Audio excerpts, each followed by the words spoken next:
The previous episode's highlights open with Jon looking like his immune system lost custody and Keith calling a parent-teacher conference. A couple observations. I love you, but you look like hell.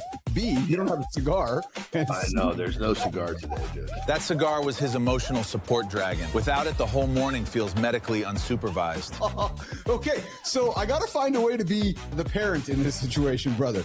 You've checked in. When it's time for you to go, it's time for you to go back to bed. So you gotta go when it's time to go. You've showed up. You've checked off. You're so reliable. But dude, I'm feeling bad for you right now, man. I'm feeling horrible for you.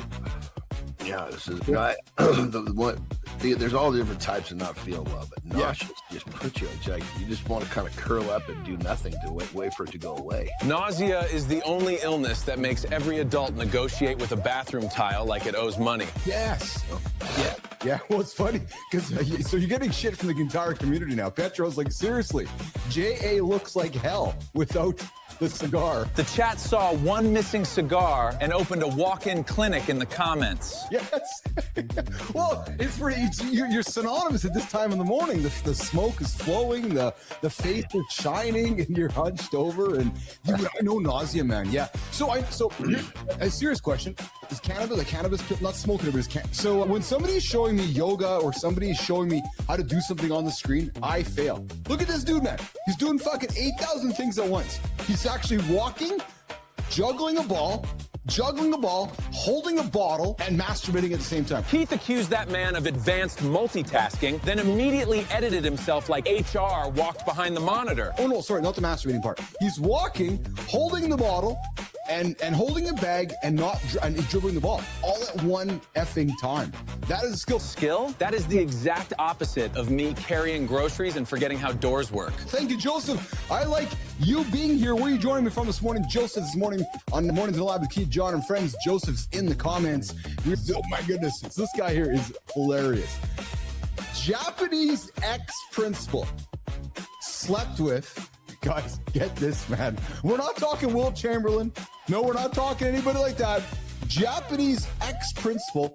This guy slept with 12,660 women.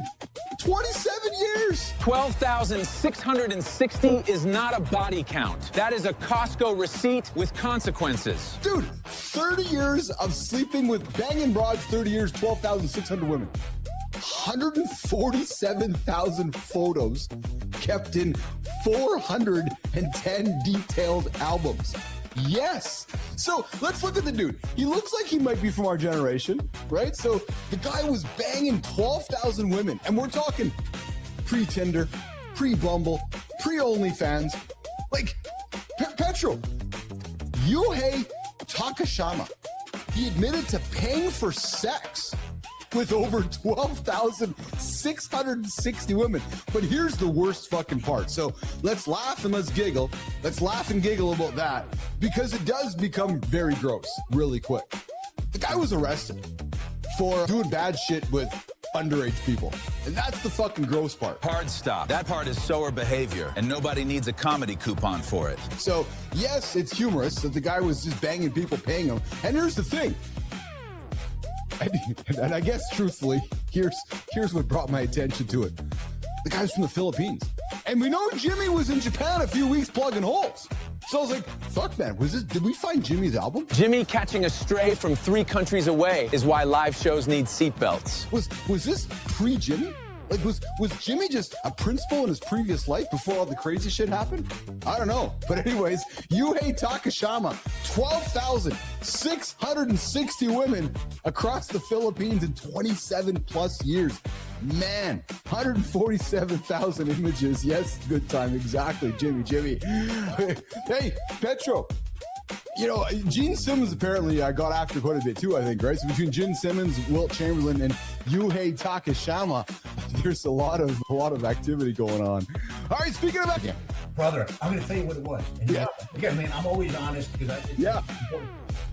My granddaughter visits us a lot, and my wife was videotaping me on her cell phone. Right? Yeah. Recording. and I waved to her. And on the back of my arm, the tricep was like giggling like jello. Yeah. And my granddaughter and my wife are looking at the video, and my granddaughter says, "Look, Papa's got jello." A grandkid can turn a tricep into gelatin and your entire self-image into a garage sale. And my wife said, "You know, you used to be in really good shape. What happened to you?" Your wife asking what happened while the arm jiggles is basically Yelp for your fitness era. So it was those two things. Embarrassing. I was like, holy shit, she's absolutely right.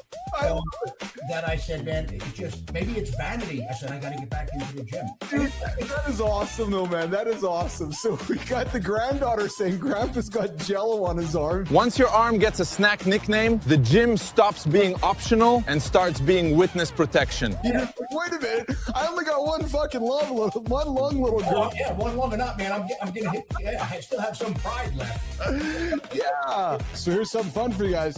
8 things you did not know about doggy style. Yeah, that's the one we're going to get after this morning here. But Kai, that thread's not opening up for me, so I guess I'm not dropping you the 8 things that you didn't know about doggy style this morning here. So that is a segment that is flopping live on the air right now on Mornings in the Lab. We can be a little bit better prepared for that one there in the future. We're going to come back to that one. 8 things you do not know about doggy style sex. We can get that one with Johnny because that's not working for us this morning. Okay, I see her there. Yeah, I see her there. Her name is Cheryl Whitaker. She just wrapped up It Starts With Joy. She's thinking, really, I'm going to join this conversation after 8 things you did not know about doggy style sex? Nothing says morning productivity like a sex fact segment failing because the thread refused to participate. Yeah, and Dwayne's like, yeah, she is. I'm like so disappointed that we're not going to. There you go. Yes. Yeah, it's good that I didn't have the text in front of me. It's good that I did not have the 8 things we did not know about. But I know the first thing was you can break it. I know for a fact that a large percentage of men, I don't have the stats here, actually, if you guys can grab me the stat, but the first risk for men is you can break your penis in doggy style sex. Wow. Yeah. Because the man can get vigorous, the man can get, into it, and then the man could just miss it, and all of a sudden it's like it's broken.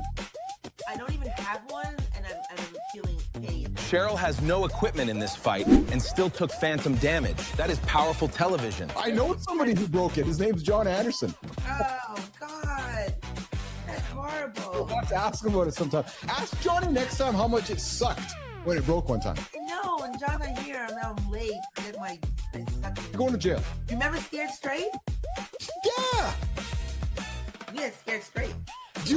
How about Block Parent? Remember Block Parent? No. You don't remember Block Parent? Good time. Did you have Block Parent? Where you can go into a neighborhood and you can look in somebody's window and they had the Block Parent sign. And if they had the Block Parent sign, it was a safe house. That's a bizarre world. If this broke your morning in a good way, watch the previous episode. The full show is up next.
Today, we're going after the lie that alcohol is relaxation. Because for a lot of high-performing men, that drink is not helping you recover. It's quietly stealing your sleep, your energy, your edge, and maybe your personality after 8:30 p.m. You don't need a drink to take the day off your shoulders. You need better habits. Only on Mornings in the Lab.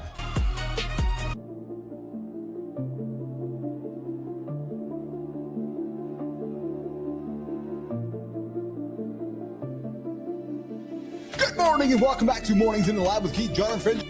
Your live morning show for real talk, motivating content, and big conversations. Come hit the like, come hit the subscribe, and come jump into the comments. Come check into the show. Come say hello. Mornings.live over on the Mornings in the Lab Live Network. Get up, build a streak, and show us your proof that you are up.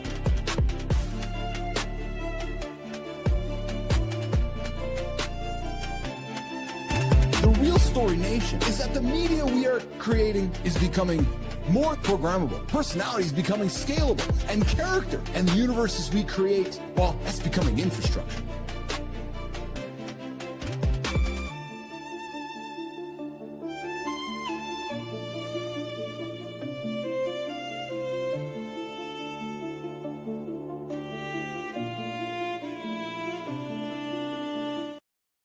Boo! Hey, too many guys drink because they don't know how to transition from work mode to human mode without chemically pulling the emergency brake. Yes, I said it.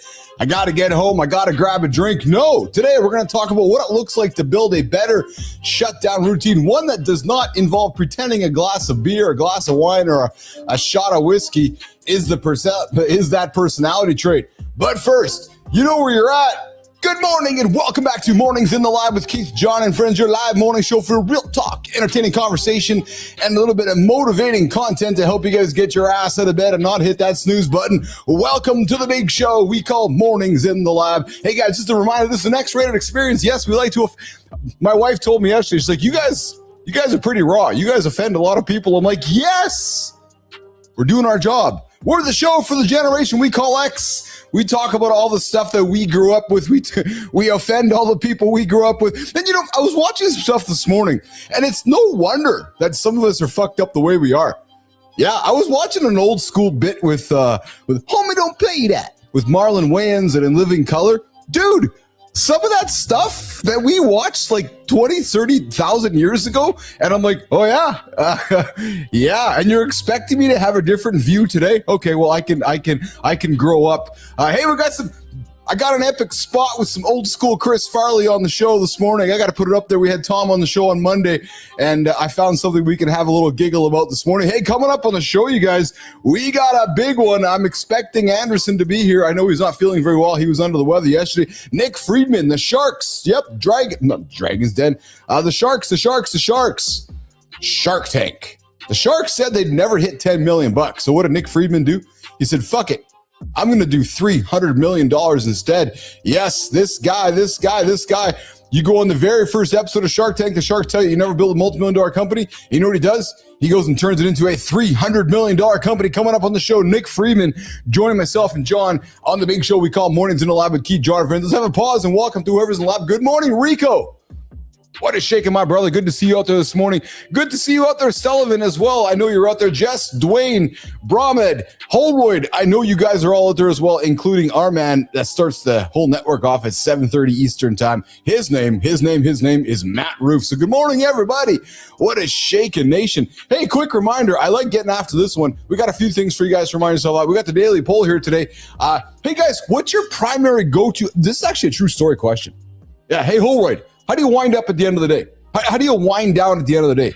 Rico, what about you? Sullivan, what about you? What about you, Dwayne? What do you guys do to unwind at the end of the day? And no judgment. If it is a glass of wine, if it's a beer, if it's something that might have a little bit of alcoholic intake, no judgment, just having the conversation. What do? Do you have a drink? Do you hit the gym? Or do you masturbate? Kai's like, wait a minute, that wasn't one of the poll questions. No, wait, it's one of my poll questions this morning. So do you have a drink? Do you hit the gym? Or do you, as Charlie would like to say, do you rub one out?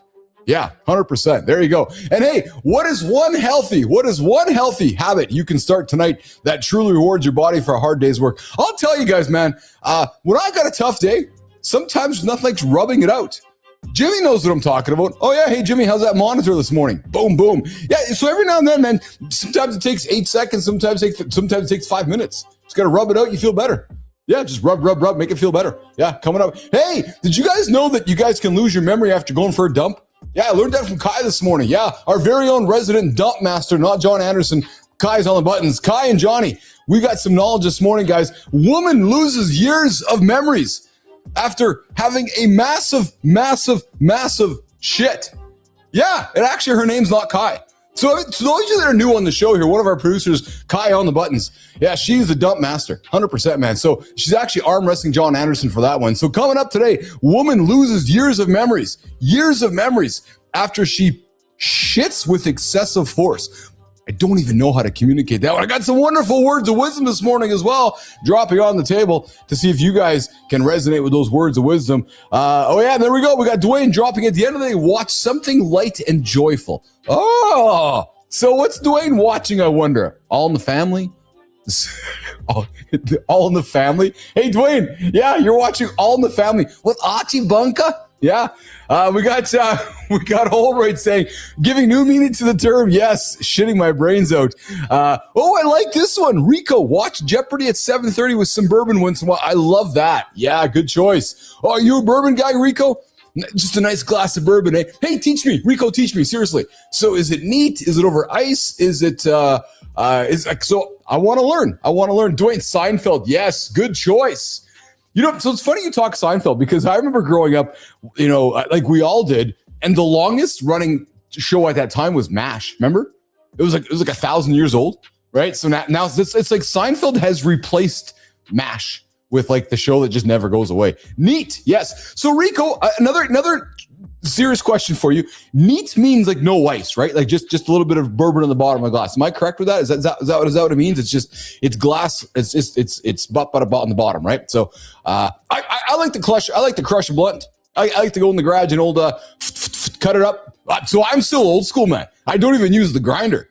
Yeah, I got some scissors. I got a good old. What do you call it? I got a good old callus on my finger from cutting. I actually got the cannabis callus from my scissors. True story. Yeah, 100%. Just chop. Yeah, so I like to crush it up, and it makes me feel pretty good.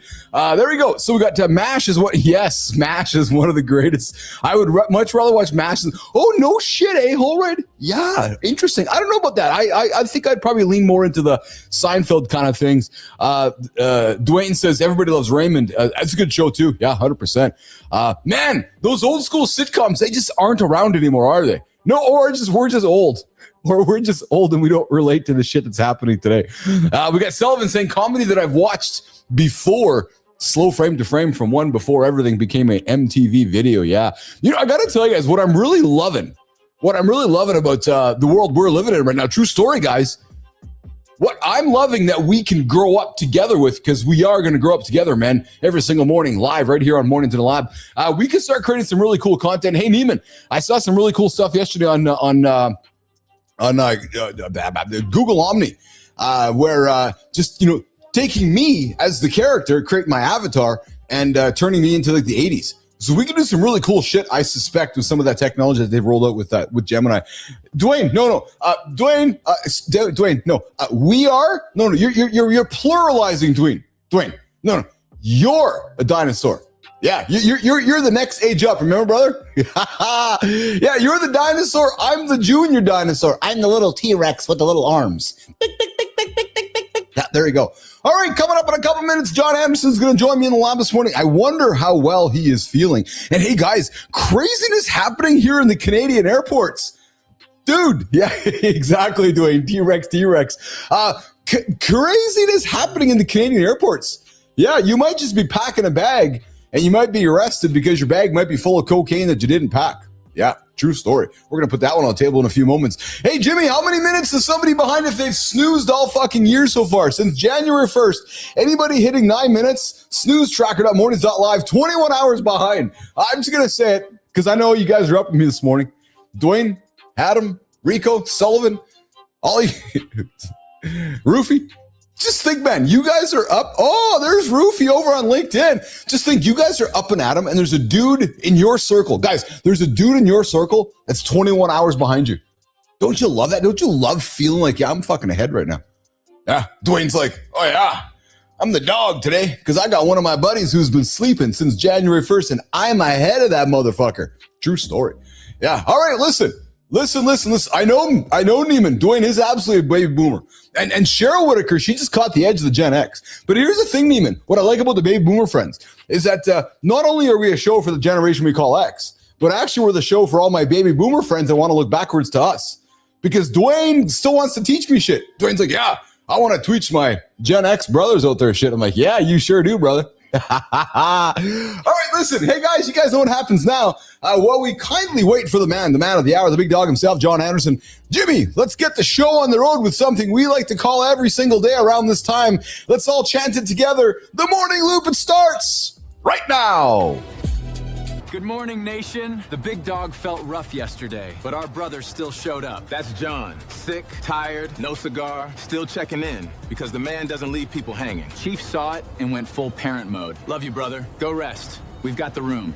Hey, handsome chief. I can take John's spot for a while. Same attitude, smaller medical bill. That puppet's nasty. But real John, we love you. Hope you got good rest yesterday, big dog. Let's start the morning loop.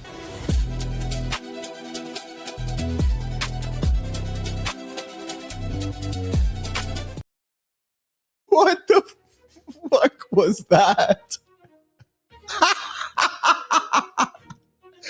I think I got to see that again. Good morning, Whitaker. The other Whitaker's here as well. Good morning, Cheryl Whitaker. It starts with joy every single Wednesday. She's getting after it. Hey, Whitaker, I saw your show yesterday, Cheryl. It was fucking bomb. Like, I'm not sure why your guest is not a host with you. You guys were awesome. What a great episode. If you guys do not, man, you guys want to hear a story? Go back and listen to Cheryl's show yesterday, man. It starts with joy, 8:30 Eastern time. It starts with joy.live. Go find her over on YouTube. What a fascinating conversation with her guest yesterday. I'm not saying much more. No, you got to go check it out. I will tell you what I'm going to say. I see him hunched over in the distance. There he is. His name. Yeah, Maddie, I know. I saw the puppet too. John didn't. Jon Andersen is here. Let's bring him into the lab, Jimmy.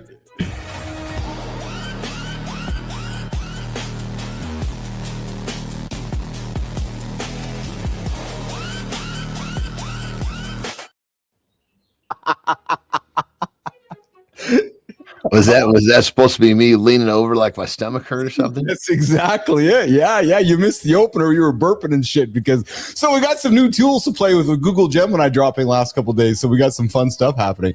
Dude, how are you feeling, man? I slept almost all day yesterday. No. Yeah, I don't know. My stomach, I'm definitely moving the right direction, but still kind of still a little goofy. Yeah, like, are you shitting water? Or are you? No. It's nothing like that. I was expecting it to turn into that. Yeah, but no, it's just kind of. It's like I don't know. I don't know how to really describe. It's new. That's all I can say. Oh, interesting. It's new. You've never experienced this before. No, I mean, normally when you react like that, it's because you got the flu. Yeah. But I didn't feel like there was any. I didn't feel like there's any flu symptoms. No shit. You know? Yeah, interesting. I don't know. Sometimes, there's a lot of times you just don't know what happens. But if it doesn't turn into a trend, it's not a problem. It's funny you said it because I love my wife to pieces. Sometimes I find she's like looking for the answer. And sometimes there is no answer. Right. And I'm not trying to be dismissive of that, but sometimes there isn't one, is there, Johnny? Because to your point, it's like I can't figure it out and you just got to ride it out. Right. Is that a fair thing to say? Yeah. I mean, I guess the simplest way that I try to explain to my kids, clients, myself is, the body's this constantly evolving, adapting machine. And it's adapting to something. We don't really know what it is. Yeah, totally. But the question is it adapting? That's the question you got to ask yourself. If it's adapting, then let it do its thing. If it's not adapting, like if today was worse than yesterday, then that would be there. Then now lies a problem we got to fucking figure out and put some effort into. But the fact is moving back the right direction. Yeah. That's all you got to know. But I mean, I think the trying to figure it out almost makes it worse. Well, it's funny because I've talked to Lauren about that before. I wonder if it does, because mentally you're trying to search, putting a bunch of mental, energy into something that just might not be there. And I'm not suggesting we don't want to try to find out what the problem is, but to your point, sometimes it's just you got to accept it for where it is and just go with it, right? Well, think like this: if we were machines, yes, there'd never be any variance. Oh yeah, well said. We're not. Every day's got to be different. Yeah. That's when I say got to be, it meaning that if it wasn't different, that means there was no sensory changing around us, which that's absolutely impossible. Yeah. We got Roofy quoting, if it's not a trend, it's not a problem. Great perspective. That is a great quote, man. That's a really great quote. If it's not a trend, it's not a problem. Dropping bombs this morning with Jon Andersen. Brother, we got a dude on the show here today. The Sharks said that he'd never hit $10 million. Nick Friedman went on to Shark Tank. They turned him down. And they're like, nah, not going to happen, brother. So what did he do instead? He built a $300 million business, which is, I love that. I watch that show a lot when we're like, when we're in hotels. Yes. That's the first TV show that I'll look for in the guide. Dude, you and me both. That one or Dragon's Den? It's because they're similar. Dragon's Den's the Canadian versions of it. I was going to say, I don't know what Dragon's Den is. Yeah, so Dragon's Den is the Canadian version of Shark Tank, and actually, Johnny, you'd be curious to know this, but that's a licensed show that came out of the BBC out of Europe. When it was launched in North America, it launched in Canada as Dragon's Den first, because Dragon's Den came out of Europe. They did testing, and they found that the words dragons didn't resonate with Americans. Shark Tank did. They ran the tests. They turned Dragon's Den into Shark Tank. Exact same show, exact same format. But Americans resonated with Shark Tank over Dragon's Den. There you go. I can see the resonation with Shark and Dragon. Me too, 100%. Yeah, absolutely I can, 100%. When you look at that panel, yes, he's not always there because the guy on the far right, I can't remember, he was an immigrant. It wasn't he one of like the creators of the show? No, Mark Burnett. Robert something? Robert Herjavec. So great question, John. So Robert Herjavec's a Canadian guy. He's a Croatian. He actually was one of the original guys on Dragon's Den up here in Canada. And then when Dragon's Den took off and they were launching Shark Tank in the United States, they're like, we need to get a name. We need to get some visibility. They contracted Kevin O'Leary and Robert Herjavec to launch Shark Tank. Speaking of Kevin O'Leary, I got some words of wisdom. Jimmy, let's run some words of wisdom because you'll appreciate this one from the man himself, Mr. Wonderful, Kevin O'Leary. Jimmy, let's run this clip, brother. Like people do with their time is saying, oh my goodness, people don't like me, or they don't like me on social media. They're criticizing a post I made. Who gives a shit? Like, why do you care? There's millions of people out there. Some will agree, some won't. Don't worry about it. Just stay true to yourself. That's still to this day, as a 54-year-old man, I cannot wrap my head around some people. I had a dude last week come to me in his 50s going, well, maybe you need to be a little bit different. I'm like, dude, you're 50 years old. Go look in the fucking mirror, man. Go be yourself. Like, Johnny. So say that again. Who? This is in a conversation where? I had a dude approach me last week about just my age and his age and being different than what I am myself. I said, no, I'm happy. Was he your same age? Yeah. I would say a similar age to us. And I said to him, I'm happy being Keith Billis. Like, fuck, man. Like honest to God, Johnny. Yeah. I mean, it's a screwy world we live in, brother. You know, it's like we get kind of like plumbed or programmed to be this certain way. And if we never get a look outside that, you know, it's like you're just becoming who you were expected to be. Or who somebody else wants you to be. I know somebody else here too that I've been getting to know over the last. I think that's kind of the same thing. Would you agree? 100%. 100%, Anderson. I know somebody else too who I've gotten to know over the last few years, and I got a lot of respect and for this human. But you observe people over time, and I'm finding this person, and I got nothing wrong with affirmation, Johnny. Don't misunderstand what I'm going to say next. But I've met somebody who needs nonstop affirmation to confirm his decision or confirm something. You felt like in other words, unable to make own decision. It's like I got to talk to 10 people and get 10 answers before I can make my own decision. And listen, I know we all make decisions differently and leaders make this, but dude, sometimes like you're a fucking leader. Like decide. Just fucking decide. You know what I mean? Like, be something, have a value, have a truth, and make a decision, man.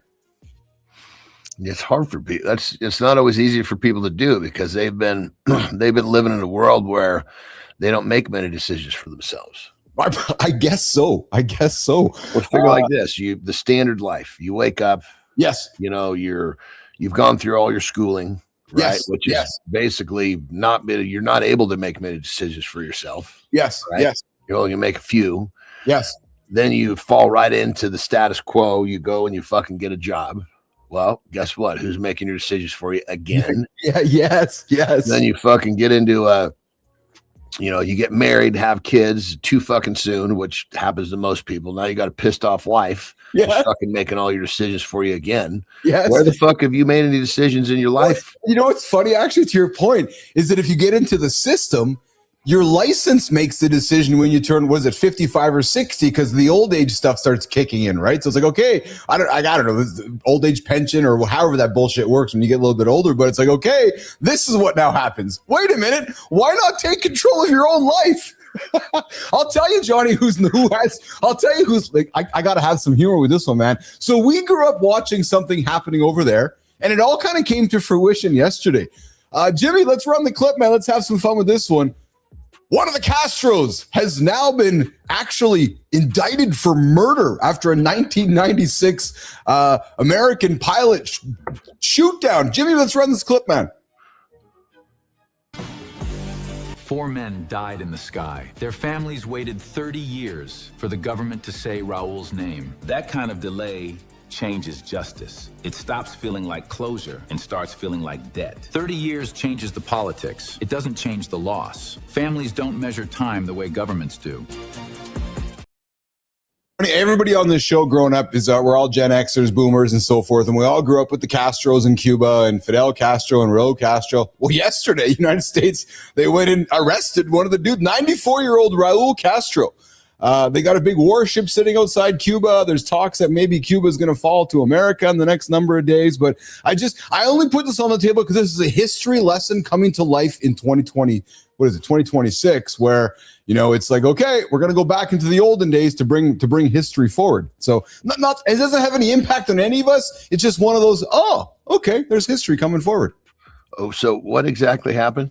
Yeah, so the administration yesterday, they indicted and arrested Raul Castro. So back in '96, they some civilian airplanes were shot over in international waters, killing 4 Americans. And listen, America's just trying to put pressure on Cuba, and they're looking for any way possible to go make some hay over there. And they went and arrested one of the dudes, one of the Castros, just like that. Interesting. Yeah. I mean, I can totally see the idea of 100%. having Cuba submit. I mean, there's no power over there, I believe. Well, no, there's no power at all. They got no oil over there. Hey, so here's something else super crazy, man. So you know Ebola, like the kills humans left and right. Well, dude, there's a guy coming back from flying over from across the pond, apparently on an airplane that was because Ebola broke out in the Congo and over the last week or so, and some guy traveling back to North America on Air France was supposed to land in Detroit yesterday. No, they landed the guy in Canada. Like, dude, what are you bringing it to Canada for? So maybe Canada's becoming the dumping zone for the Ebola. Because there's so much space where nobody is. You can put somebody down and just let them walk for fucking days and never see another human being. That's part of the reason. Yeah, exactly. We got Rico saying it's better to do something, whether right or wrong, than do nothing. I'm with you, Rico. That's why I'm all about making a decision, man. At least make a decision. Too often we don't make one, and then to John's point, we wake up 55 years later and we haven't done much today. We haven't done much. So hey, you're hanging out with Keith and John this morning on Mornings Live with Keith, John, and friends. Coming up, we got a man who said that he'd never hit 10 million bucks. So what did he do instead? He built himself a $300 million business out of a cargo van. His name is Nick. Joining myself and John this morning on Mornings in the Lab with Keith, John, and friends. I see Nick joining us in the green room there. Hey, Johnny, on this day 30 years ago, we had some Soundgarden drop. Maybe we talked a little bit of stuff in the past. Soundgarden dropped this awesome album. Jim, let's pull this up on the screen here, Jim. There you go. Yeah. Was that one there? Yeah. This Down from the Upside there. Great album back from 30 years ago. Man, that would have been like their third or something. I know. I can't believe 30 years ago, dude. It's the first, because I believe the first one wasn't much on the radio. What was the one right before this one?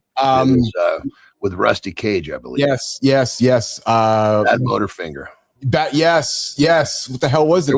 There was one before that though too. I don't remember what that one was. I can't recall either. We'll get to pull it up for us, guys. Let's pull some old Soundgarden for us. That would be really helpful.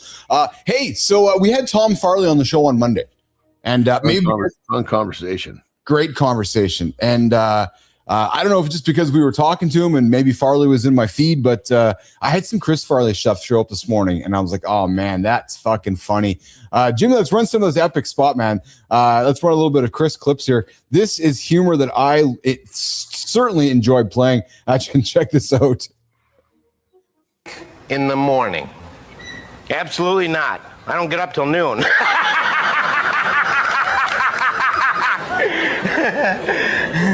Now Mandy will leap completely out of the water and do a backflip. Here she goes. That's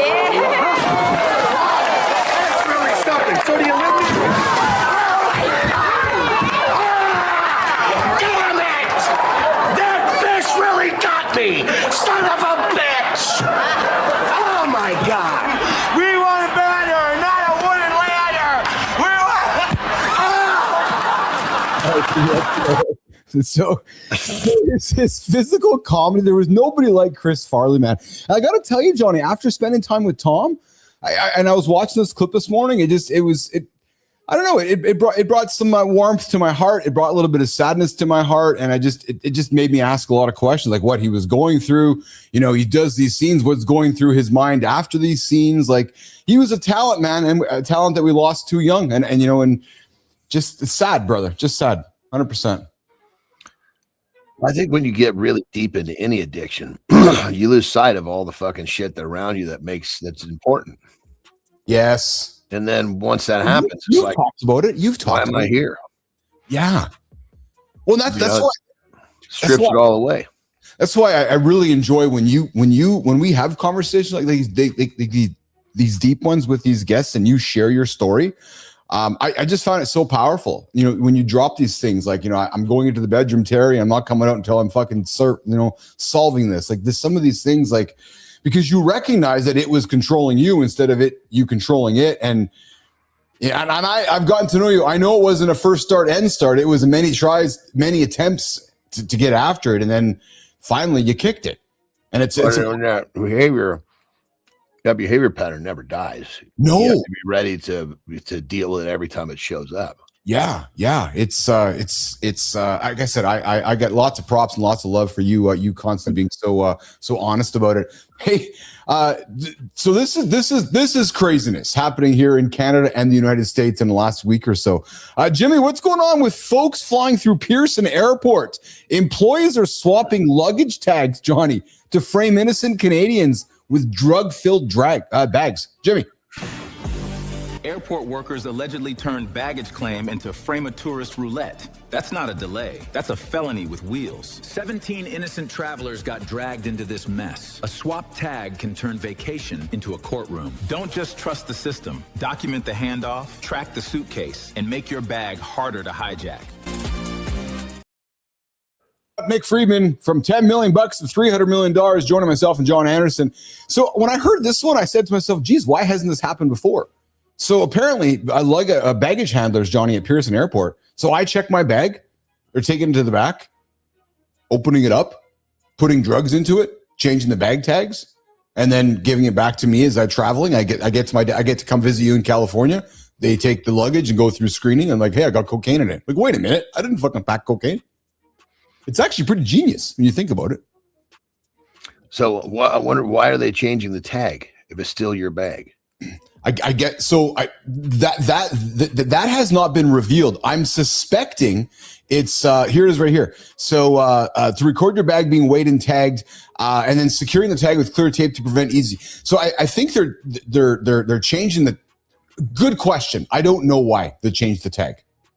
Because if they're going to keep it, your ownership, so you're on the hook. Why? They don't want to put their own fucking name on there. Well, that's just it. But what I find fascinating though is that I got to think this happens more often than we think. Like it's such it happens even not in the airline. Yes. You know, that's a big hustle where some fucking charming guy will go over into the, go into Asia or wherever, and he'll fucking fill up that suitcase with fucking drugs, and he's traveling with some young lady. Yes. She says, "Oh, can you check one of my bags for me?" Well, fuck, she thinks she's in love. She's not looking at that bag. She checks the fucking bag. Yeah. And as long as they get out of the next airport, okay, they're perfect. If not, she stays behind with the bag. Yeah. There you go. You know, it makes me wonder. We've talked about the Hells Angels and some of the organized crime here on our show. It makes me wonder sometimes, and I'm being serious here, and you'll laugh at me because I'm just that naive dude here. Like, how many baggage handlers in North American airports actually work for an organized crime syndicate? And I'm being serious. Like, goes to work, does his job, but connected through not connected is connected through something organized, because that's just how you do it. You go to job, you go there, and you quietly do things. And those are the ends that make this stuff work smoothly. With all the cameras now, you would think that'd be far more difficult. Oh yeah. Dwayne says, changing the tag changes ownership.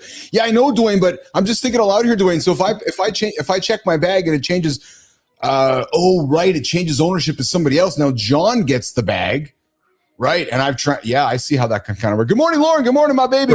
But you see what I mean? If you check the bag, that someone doesn't know you, that wants to keep you on the hook, why the fuck would they change the tag? Yes. Well, so and I guess if they were putting something in there that was valuable, you'd want to they wanted to keep, they'd change the tag to them, but they don't want ownership of that bag. Yeah. You'd think so. All right. Come on. What do you mean think so? You want a bag with 20 pounds of cocaine in there going through an airport? only if I'm getting it, nobody's catching me. Crazy. Hey, I found something ridiculous. I'm going to share it coming up. Have you ever lost your mind after having a big dump? Lost my mind after having a big dump. I guess I need to define lost your mind. Yeah, well, apparently, and I'm not going to run it right now, but coming up later on in the show, I found a woman, Johnny. I found a woman who lost years of memories after she had a massive shit with excessive force. True story coming up. Yeah, I see Nick Friedman smiling. We're going to tease it. We're going to share it with Nick and Johnny coming up this morning on Mornings in the Lab with Keith, John, and Friends. Yes, Nick, you have no idea what you got yourself into. Nick Friedman in the green room there. The guy so he went on to Shark Tank, and they're like, nah, you're probably going to be a fucking loser. You're probably not going to have any success. No, your company's not going to do nothing. He's like, fuck that. I'm going to go have success. He builds a $300 million company. Sophia Grant. How about let's bring the guy up? His name, Nick Friedman. Join myself and Jon Andersen live on Mornings in the Lab with Keith, John, and Friends. You ever have the respectable path sitting right in front of you, and somehow the ridiculous idea feels more honest? That was the tension around Nick. Professional consulting made sense. Building a logistics empire with his best friend did not. That best friend was Omar Soliman, a kid he met in 10th grade detention before either one knew the script. Years later, they had a beat-up cargo van, a $10,000 business plan prize, and a name nobody could forget. College hunks sounded like a joke until you learned the letters meant honest, uniformed, nice, knowledgeable, service. Then came the big pitch to the Sharks. First episode, big room, bigger opinions. The investors said they'd never be a $10 million company. That line could have become a ceiling. Instead, Nick and Omar treated it like fuel. Today, that same company does over $300 million and operates across more than 200 franchise territories. But the real story is not trucks. Nick calls it a leadership organization that happens to move and haul. Culture is easy to preach from the corner office. This team has provided millions of meals and helped those in need move forward. So if you've been told to be realistic, Nick's story asks what that realism might be costing you. Nick, welcome to Mornings in the Lab. We're excited to have you on center stage today. Guys, imagine you go into your very first episode of Shark Tank. The sharks tell you that you'll never build a multi-million-dollar company. And I imagine they're walking down the hallway going, what the fuck? So instead, they go and they created a $300 million company. Let's bring him in this morning. Nick Friedman this morning on Mornings in the Lab with Keith and John. We're shaking, Nick. Great to be here, guys. Enjoyed the segments leading up to this. This is an exciting opportunity. Thank you. Awesome. Hey, so Nick, where you going? First question, brother. So I watch that show, but I'm not an avid watcher. I watch it when I'm in a hotel, and at a glance, I don't remember seeing your episode. So I'm asked this question. Obviously, you didn't get a deal, but you clearly had an amazing concept, right? Somehow they missed it. So was the reason they missed it because you were one of these guys that came on here and gave them like a $7 gazillion evaluation? No, so we were actually on episode 1, season 1. So it actually started as the pilot episode. It became the premiere episode. Probably why you hadn't seen it, because a lot of people didn't watch it when we first appeared. Oh, wow. So you were way back when. But we didn't know who these sharks were. We didn't know if the TV show was even going to get picked up. They weren't television celebrities yet. And we actually went on. We had started College Hunks. We had a pretty successful local operation. Yeah. And we had actually a sister company. You guys will appreciate this. We were going to call it College Foxes Packing Boxes. That's actually what we went on to pitch. So the Sharks didn't bite on that one. They thought it was funny. It was good for TV, but they actually wanted equity in our existing business. And they're Kevin O'Leary called us greedy pigs. We didn't know that was his shtick. We thought he was just an asshole. Yeah. Actually, when he declared himself out, I said, well, that means you get to stop talking, right? And I didn't mean it to come out like that blunt, but it was sort of like he was poisoning the room for the other Sharks and not giving them an opportunity to ask questions, which he tends to do. And we actually did. We got an offer from Robert Herjavec. I think he offered us like $250,000. He wanted like 20% of College Hunks at the time, which, that investment would be worth for him probably 300x if we had accepted that. So it was probably not an unfair offer that he gave us, but he was the only one that saw any sort of real likelihood of potential in us. But everybody else, bowed out pretty quickly, especially Mr. Wonderful. And he actually said, "You'll never get to this side of the table." Those were the words that came out of his mouth. And so I'm actually thinking about reaching out to the producers and be like, "Hey, why don't you put us right next to Kevin O'Leary for an episode and run that." And then flash, back to him and back to us sitting next to him so we can make the investments and compete with him. I love it. Nick Friedman, joining myself and Jon Andersen. So Nick, I'm up here in Canada, and I don't know if you heard the original, as Jon and I were kicking off this morning, but so Shark Tank, as you know, Shark Tank originated out of the BBC, and it came to Canada first as Dragon's Den, where O'Leary and Herjavec became the big thing. Well, and as you probably also know, Shark Tank actually stumbled out of the gates in America. It stumbled out originally. They were having some problems making it go. The pilot was kind of doing its thing, while Dragon's Den was doing a thing. So while we were knowing who Herjavec and O'Leary was, you Americans were like, what the fuck's going on with these two guys, right? So it's really cool to hear you were on episode 1 with these guys, getting to know who they are. I think Mark Cuban ultimately made that show such a success. 100%. Yeah. He came on like season 2 or 3. That's it. I'm familiar with kind of now having done research how it all originated. But it was a great experience for a couple young kids who were just, couple years into starting our business to be thrust into national television on a national stage. It was intimidating, but definitely motivating as well. Like you said, we use that as a chip on our shoulder. You got to take notes, like Deion Sanders. You take receipts of those who doubted you and use that as motivation and fuel. Talk about that because I think people. So I've shared the story with Johnny many times that I was going through my journey in life. I had a dude tell me I wasn't going to be really much anything in my life either. I went on to build an internet company and sell it for a couple dollars, and I jokingly, metaphorically raised the finger to that man. Although that message to me was motivation. Yeah. I think anybody, and myself, speaking for myself as an entrepreneur, you got to pull motivation from areas that light a fire.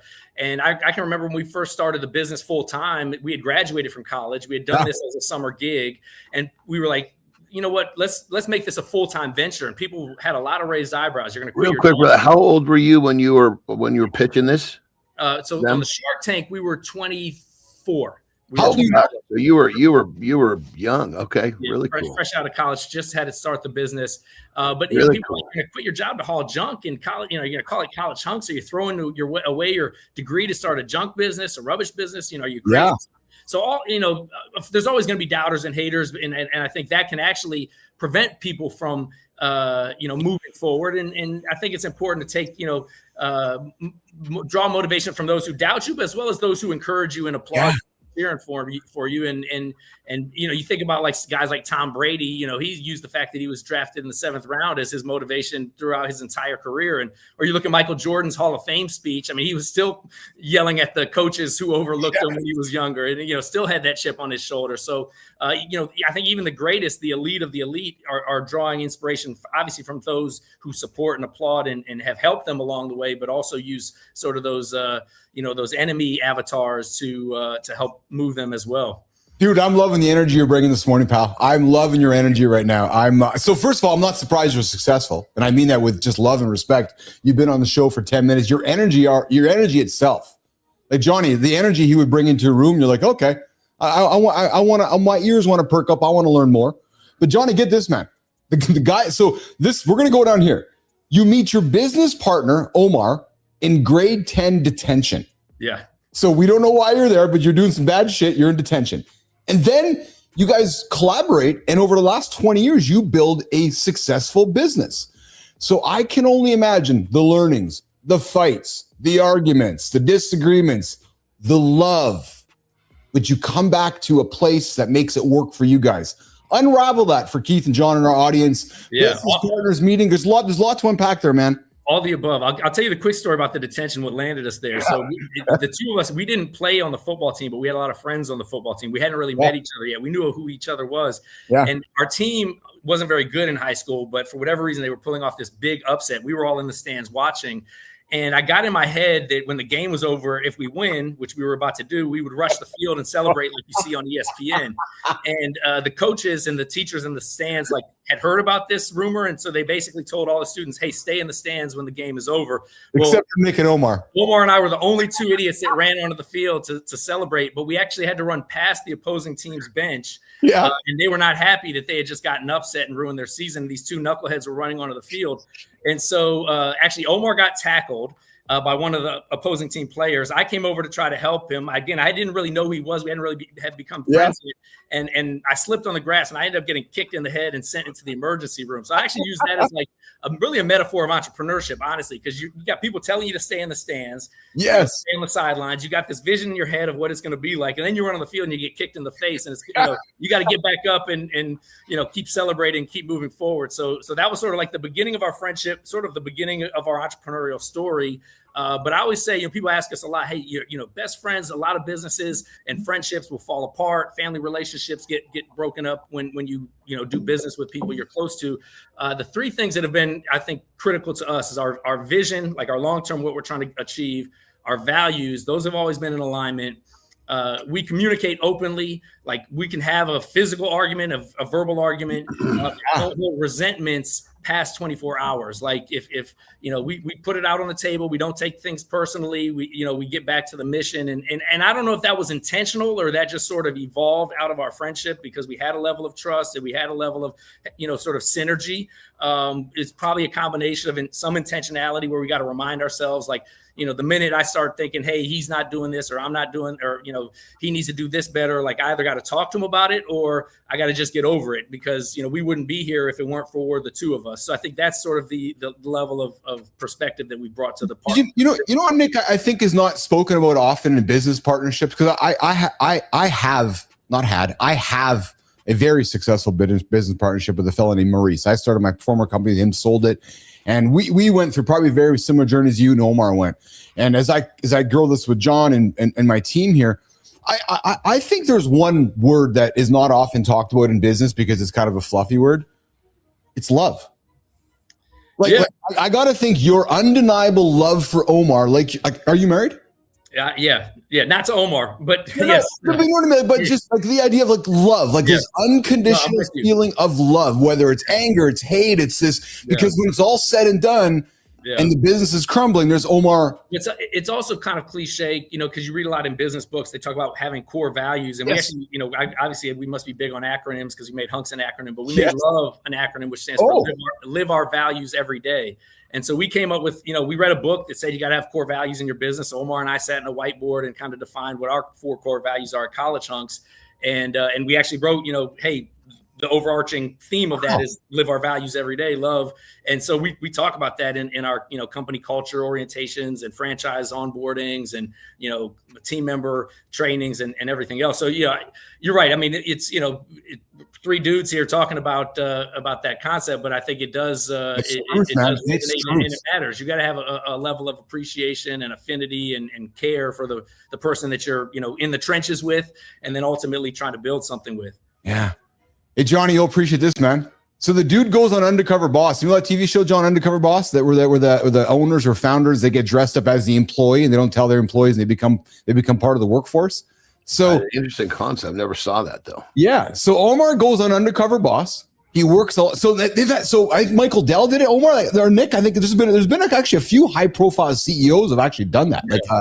I feel like they put us on the bookends of these shows. We were on the very first episode of Shark Tank, and then we were on like one of the last episodes of Undercover Boss when the popularity of that show was declining. So, but yes, at its peak, I think at one time they aired that show like right after the Super Bowl when it first. Yeah, that's right.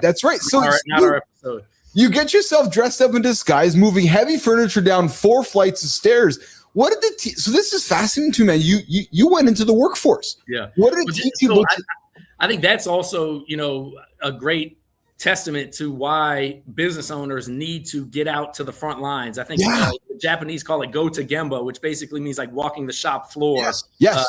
Go and because that's where you're going to get the insights. You're going to understand how the team energy is feeling. And it's very easy. I've been guilty of it to, as the business grows, to sort of move into the office and just, be arm's distance and, be preaching the values, preaching the culture, but not really, riding in the truck or listening to the calls or talking to the folks that are actually moving the furniture to see what's working, what's not working. And it's not, of course, everybody's going to have gripes and complaints about this or that. But I think, really sort of being in the front lines and getting able to sort of hear some of the personal stories and pretty impressive and powerful backgrounds that some of these folks have that are, choosing this organization to be a part of their lives, but also, some of the opportunities they might have identified. So like when we did Undercover Boss, of course, it's a little bit produced because you got the cameras there, but these employees think that we were like auditioning to come work at the company. They didn't think that we were, filming out an Undercover Boss, obviously. And so, they were a little bit more open about some of the challenges they were having at work, some of the challenges they were having at home. And we were able to take some of those nuggets and obviously, implement them when we got back to the office. But literally we had an all staff yesterday. And one of the things that Omar and I were preaching to our technology leaders, to our operations leaders, like, you guys got to get out in the field. You got to spend time with our franchise owners. You got to spend time with our we call them hunks, with our movers and haulers, because, that's where you're going to get the most learnings. And that's, if we're trying to create technology or AI for technology, AI's sake, but we are not understanding how that's going to impact the team member experience, the client experience, the franchise experience. And we're just sort of like, doing it hypothetically with a whiteboard as opposed to seeing how it actually could impact and improve the business. Yeah. Keith, Nick, and John this morning on Mornings Alive with Keith, John, and friends. So Nick, what's the business? And so I know it, but let's just tell everybody what, because it's the most simple business. Too often we overcomplicate business. You're like, no, we're going to haul junk. Yeah, I think so. We were in college. My best friend's mom, Omar, his mom had a beat up cargo van from her furniture store. And she said, why don't you guys go move people's furniture and haul people's junk away? You can move what they want to keep. You can haul away what they want to get rid of. And she goes, looks at us. She goes, you guys could be college hunks who haul junk. And we just laughed about it at first and then thought it was a catchy way to make the phone ring. So it's trucks and it's labor. It's probably been around since the wheel was invented, right? But we put a creative name on the exterior, bright orange and green trucks. And then we have been very intentional about the team experience. As you mentioned in the intro, we consider ourselves a leadership factory where we're developing leaders in our frontline employees. Yes, they're moving stuff, but we want to help them with their, human people skills, with their decision-making, stuff that's going to be able to carry them throughout their lives. But, ultimately, yes, we're a moving and junk removal business. We franchised it. So we've got about, 200 franchises around the country that, provide this service for, homeowners and businesses.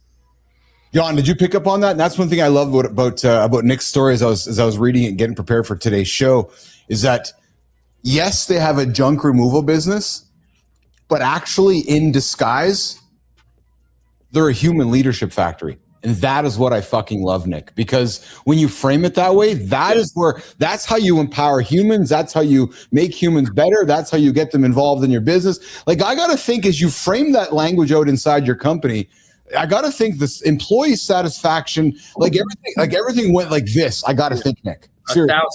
1,000%. That was one of our core values, building leaders. And so we were able to, attract people that had a little bit more of an aspiration and motivation to get better, to better themselves. We were able to kind of create a platform of training where they could improve themselves, but also actually provide a better service for the clients, and that benefits the company. So it creates this sort of, flywheel effect for the business to grow. And it's something that I'm passionate about, right? Like people, I'm not passionate about moving furniture or hauling junk, but I like the idea of employing, an underemployed demographic, giving them a platform to learn and grow, a place where they can kind of, feel like a sports team atmosphere. So those are the things that have been fun for me, is the building the brand and the culture.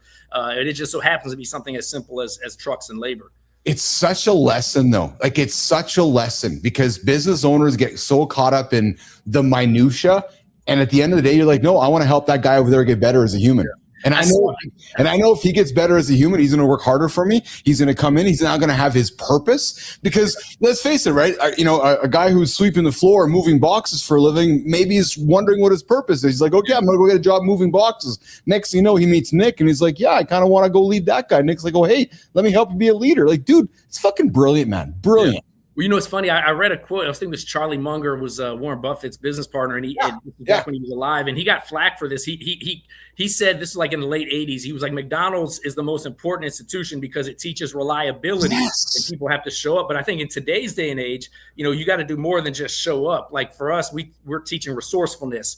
We're teaching problem solving, because you can only systemize so much, but you walk into somebody's house and the piece of furniture is different. The stairway is different. The client's emotional state is different. So we think that we have an opportunity to sort of train this younger, again, sort of underemployed demographic to help learn and grow and develop themselves. And that's what, I've been 20 years into this thing, keeps me getting out of bed in the morning, and I enjoy it, and kind of keeps me moving forward, because obviously in the early days, it was very money motivated, and trying to prove the sharks wrong, and there was the ego in the back of my 20 something year old mind that wanted to have what I didn't have. And then once you start making a certain amount, you start realizing, okay, well, what else can I do that's relevant and meaningful, that allows us to still keep this company moving and growing.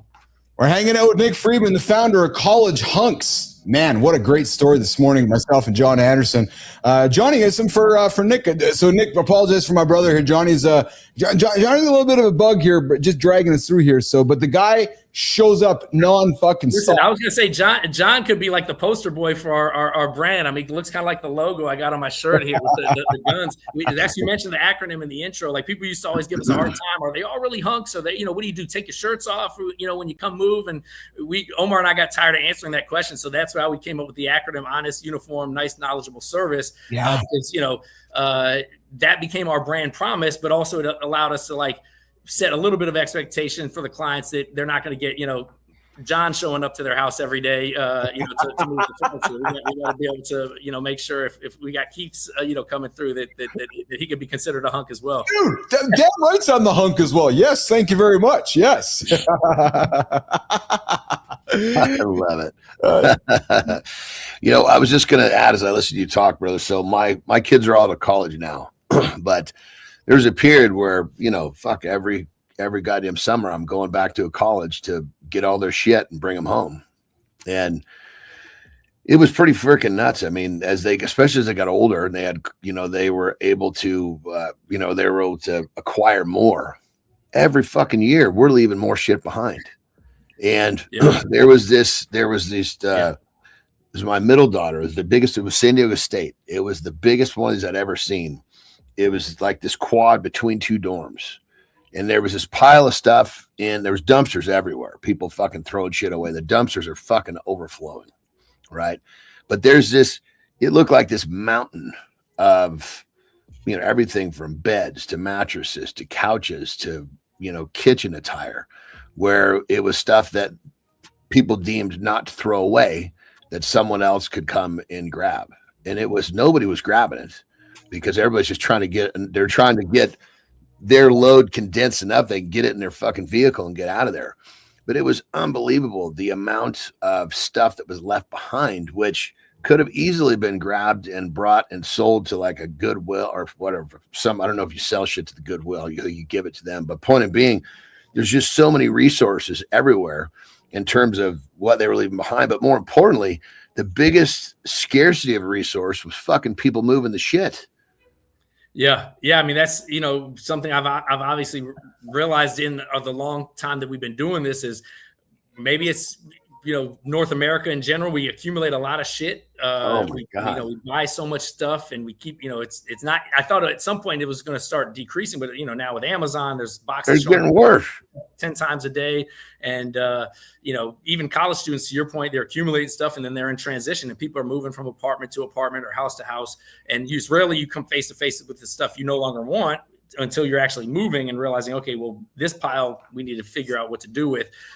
So we have partnerships with Goodwill, Salvation Army, organizations like that, where when we are doing the junk removal, we're able to donate, recycle much of the items. We do have some franchise owners that have figured out some secondary revenue streams for the items that do have value. I will say, one of the hardest parts, and people have asked us ever since we had one truck, is like, hey, do you sell anything or do you make money on the second hand? And it was the logistics of, having that mixed load, because out of those piles, I guarantee you there might have been a few things that had value, but then a lot of things that just either wouldn't sell or the cost to store it and then, transport it for the price that somebody might be willing to pay. They'd rather just go get, something off a Facebook shop or, from an individual seller. So it's been hard to commercialize that component of it, is like the disposition and reselling. And that's why sort of the moving and the junk removal is our, two main cores, but 100% college campuses, people's downsizing. We do a lot of work with seniors that are moving from the house they've lived in for 30 years to, the assisted living facility. So, they're going from 4,000 or 5,000 square feet to 1,500 square feet. So you got to imagine now their family members are, don't want all the stuff in their homes. So they got to figure out, are we putting it into storage? Are we, donating it? Are we going to do a small yard sale or estate sale? So all of those reasons, I think, has allowed us to stay in business and grow to the size we are today. Had I known about a service like yours or yours after my first fucking college moving, I would have been, what day are you coming home, kiddo? Okay, go pick her up and get all the shit out of there. Yeah. We have a partnership. Actually, there was another Shark Tank company that I think Mark Cuban invested in called Storage Scholars that we partnered with. And they have kind of storage units for college students, but then they actually contract with us to be the lifting, the labor side. As you mentioned, you needed some guys to help actually move the stuff or a truck to put it in. And so that's where we come in. You know what I love? It was a half day of fucking sweating, moving this shit out of fucking. And of course, you're always fucking a few floors up, And then we heard about it the next morning, Nick, on the show, when Jon had to come in and tell us all about his movie. Jon, you know what I love about Nick's business, though, is that, again, too many entrepreneurs, and I'm one of them, we like to overcomplicate things and make. I'm the same way, by the way. Yeah, and do all these crazy things that nobody else is doing, yet you take a very basic industry, a very basic service, wrap it up in your model, building a leadership business, and it's like, okay, I'm just going to go grab some market share. Like, think about it, right? It's like, okay, the moving industry is a gazillion-dollar industry. If I can do it just a little bit better than Keith and just a little bit better than Jon, maybe I can get 3% market share of a gazillion-dollar industry. Now I'm building a $300 million business. Like, Nick, it's actually not that complicated when you think about it. I'm being oversimplified, but it's true.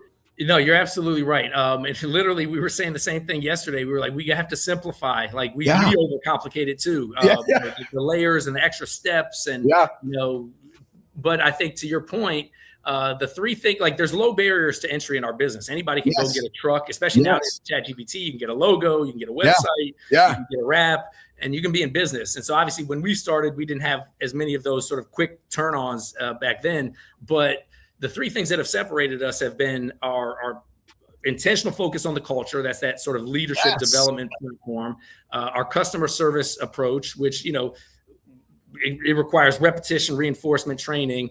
And then our brand, we've got to just invest in the brand, and whether that's, Shark Tank, whether that's, advertising, whether that's, guerrilla marketing, which we still do, the yard signs and the truck parking, because we've got to be top of mind if somebody's contemplating using this service, because there are other people out there with trucks that can do it.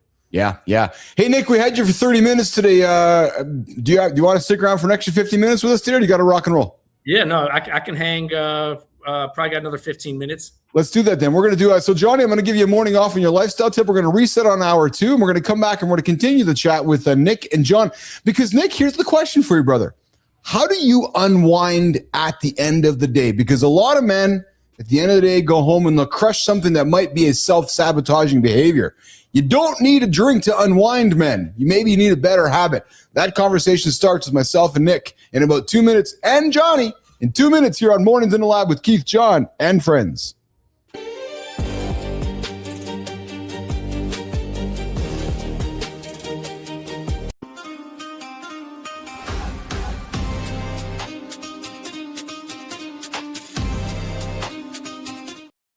Hey, good morning, everybody. Welcome back to the big show that we call Mornings in the Lab with Keith, Jon, and friends. We're hanging out with our brother from another mother, Nick Friedman. The guy was told that he'd never hit $10 million in business. So what's he do?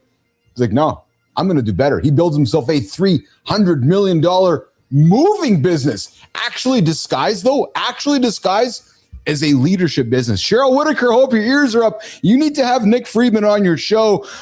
He is a leadership guru in disguise. He knows it, but I'm telling him, I fucking love it, man. I love what he's building. Nick Friedman having a fascinating conversation this morning with myself and Jon. And then we're going to get into it right now with Sophia Grant, Keith, Jon. You don't need a drink to unwind. No, you need some better habits. And of course, we found a woman. Yeah, we found a woman, and we're going to talk about that woman before Nick leaves. She lost 10 years of memories. She did. After she had a massive shit. Petra, I'm telling you, man, this is not bullshit. Coming up next on Mornings in the Lab with Keith, Jon, and our buddy Nick Friedman on Mornings in the Lab with Keith, Jon, and friends. At 6 p.m., men don't pour a drink for taste. They pour permission. They call it unwinding, but it's just outsourcing self-control to a bottle. One drink steals REM, steals mornings, then you wonder why your edge feels dull. Relax, it's only 2. If I stop, I might have to feel my life. If your reward wrecks tomorrow, it's not a reward. It's a quiet tax on your standards. So Keith and Jon, is I earned this a ritual or a loophole men use to stay stuck?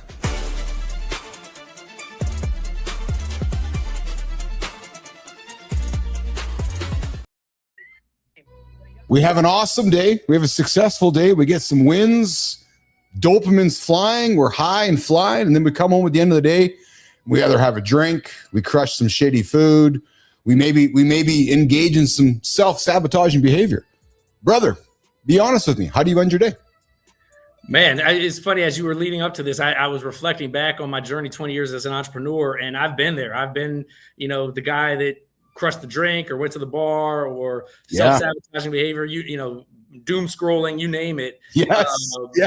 And that sort of, it was almost like I'll call it numbing out. I've heard it referred to try to dull whatever, level of frequency you were on throughout the day, catching shrapnel as an entrepreneur. Now it's a little bit harder to do that. And so I kind of have almost like forced settling. I've got 4 kids, ages 4 to 11. I've, got an amazing patient wife that doesn't put up with my nonsense. But even I think like within a year or two ago, like I would come home and instead of maybe self-sabotaging behavior, I would just crash. Like I would be like completely drained and void of energy. Yeah. And my wife was like, that's not happening either. We got kids here. They got to eat. They got to go to soccer. They got to go to baseball. So, right. Something's got to change. And so honestly, it's trying to preserve my energy through the day. I'll go for a walk, take the dog out for a walk to try to clear the head, put the phone away, crush water. Yeah. Sparkling waters. I have been drinking those like they're going out of style, the LaCroix.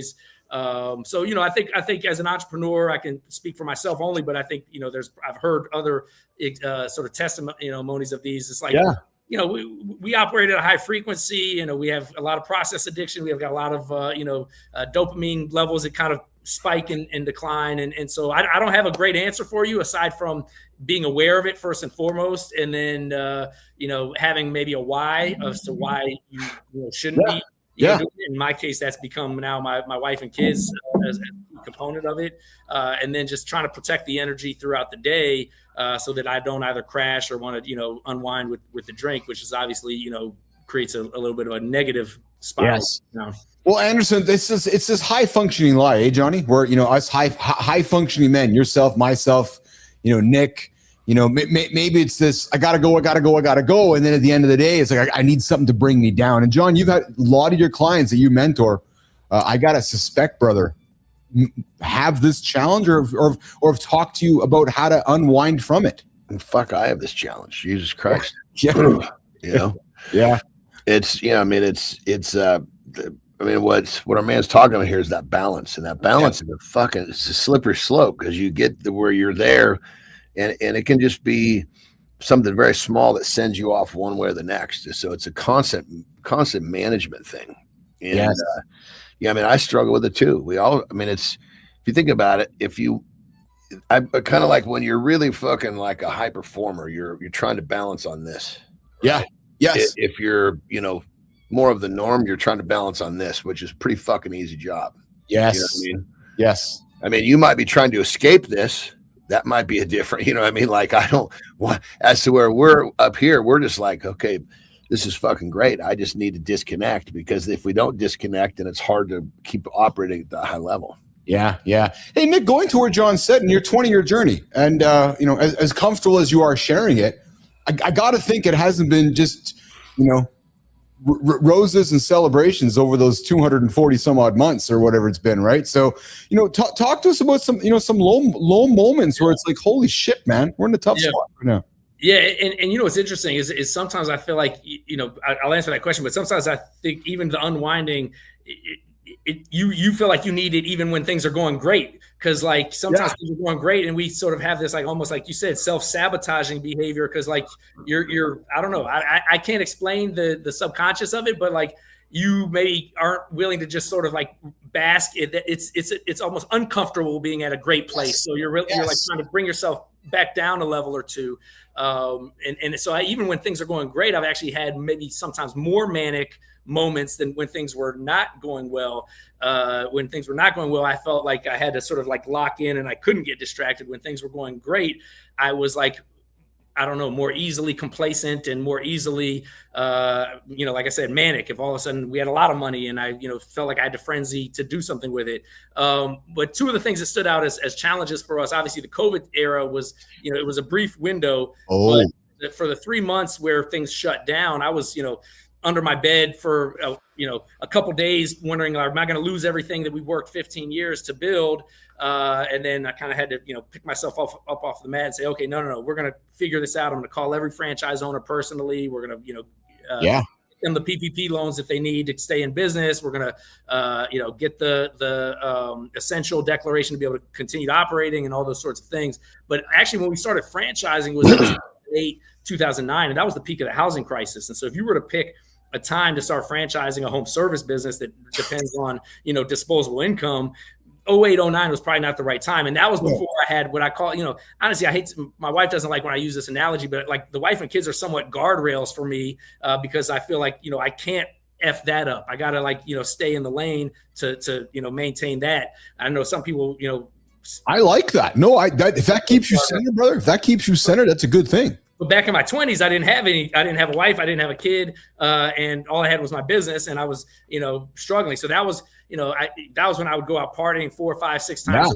a week after work, and then get up early, in the office, probably still smelling like alcohol. And, maybe back at that age, I was still able to grind through a little bit more because, the hangovers don't hit as hard back then, or, you're just like sort of riding off of, fumes and you just keep going. So those are some of the things as I reflect back on the journey where those have manifested, and I've had to either check myself or, lean into some mentorship or peer groups or my parents or, trusted, folks that, help you see some of those blind spots.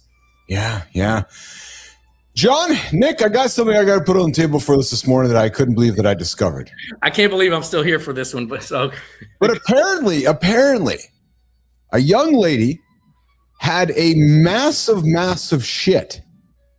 And as a result of that shit, she lost memory from the previous decade after straining intensely due to severe constipation. Diagnosed, Petro, ears up on this one, Petro. Yeah, this is true. Diagnosed as transient global amnesia triggered by reduced blood oxygen flow to the brain via the Valsalva maneuver. Now, this is a rare neurological event.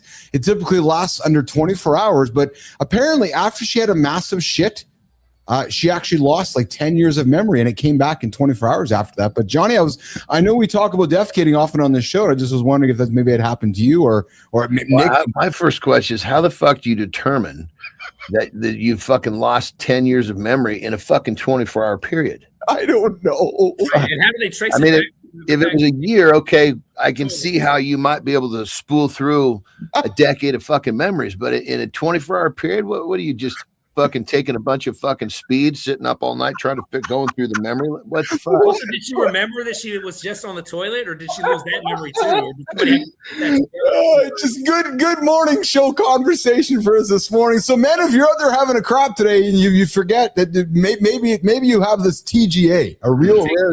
Take it easy. Yeah, there you go. This sounds like a fucking condition that was concocted by a guy who wanted to forget the last fucking 10 years of his life. Nick, before we walk you out of here, Johnny Nick's an author. Of course he is. Look at all the books behind him. You wrote the book Effortless Entrepreneur. But be real with us. What's been the least effortless part of building what you've built, dude? Because what's the thing that nobody talks about? One thing nobody talks about. Nobody talks about the energy, energy, maintenance, like balance, sort of curation. I think, everybody talks about the tactical stuff, or you gotta have vision, you gotta have execution, but and so obviously effortless is sort of an oxymoron, because everything is effortful of being an entrepreneur. We kind of use the notion of, hey, when you look at the great athletes or the great artists or the great musicians, it appears effortless when they're out on stage, but we know all the hard work that went on behind the scenes. So it's sort of that duck on a pond concept, where you're pedaling real fast, but the duck looks like it's really, peaceful gliding across the top of the pond. But I think nobody really talks about the energy and also the patience required. It's really, you're talking about, it's the self-management of the process. That's it. Yeah, John gets it for sure, right? And sometimes you can't self-manage, which is why guys like John can be helpful in helping people manage and coach and see. It's just like why a great athlete would have a coach to help them with their swing. It doesn't mean that the coach is better at shooting a hoop or swinging a golf club than them. It's just that they're helping them see what they can't see and groove what they create that muscle memory. So I think that's the piece about entrepreneurship. It's not for everybody. Very few entrepreneurs said I made more money faster than I thought I was going to. Like, we get into it very optimistic. Yes. The realization is the timeline takes longer. The challenges are greater. And so I think a lot of it is just the brute force and persistence of, continue to move it forward. It's always at least figure like this. If let's just take two little pieces of what you just described, bro. This whole management process. You've got the discipline to go to bed at a set time, and you've got the discipline not to eat shit that doesn't propel you forward. If you can demonstrate that on a regular basis, that'll fucking change everything. And that's just two little pieces of this equation. And that'll separate you from 99%. Literally, 100%. Yeah. 100%. And then when you do these things, you basically it keeps you showing up because you've got the energy, you've got the discipline to do something when you don't want to. Now, when you're showing up every day, on top of just the few habits you've developed, you put yourself in that really fucking small percentage. What's the guy up in your neck of the woods, Keith? He's $100+ billion, $1 million guy. Dan Martell. Yeah, he says multiple times, he's like, look, if you have a set bedtime and you can actually stick to that, that's more than just going to do more for you than just your sleep. Your sleep will parlay and everything else, but just having the discipline to do that will change everything. And Nick, I'll tell you something. I'll tell you how you got on the show, brother, because you just said it yourself in the last 90 seconds. So we look for interesting people. That's period. Interesting. Like that's it. One interesting. You got on this show. Yeah, no, I'll tell you why. Because you took, and don't take this the wrong way, and I know, and I think I've gotten to know you well enough that you won't.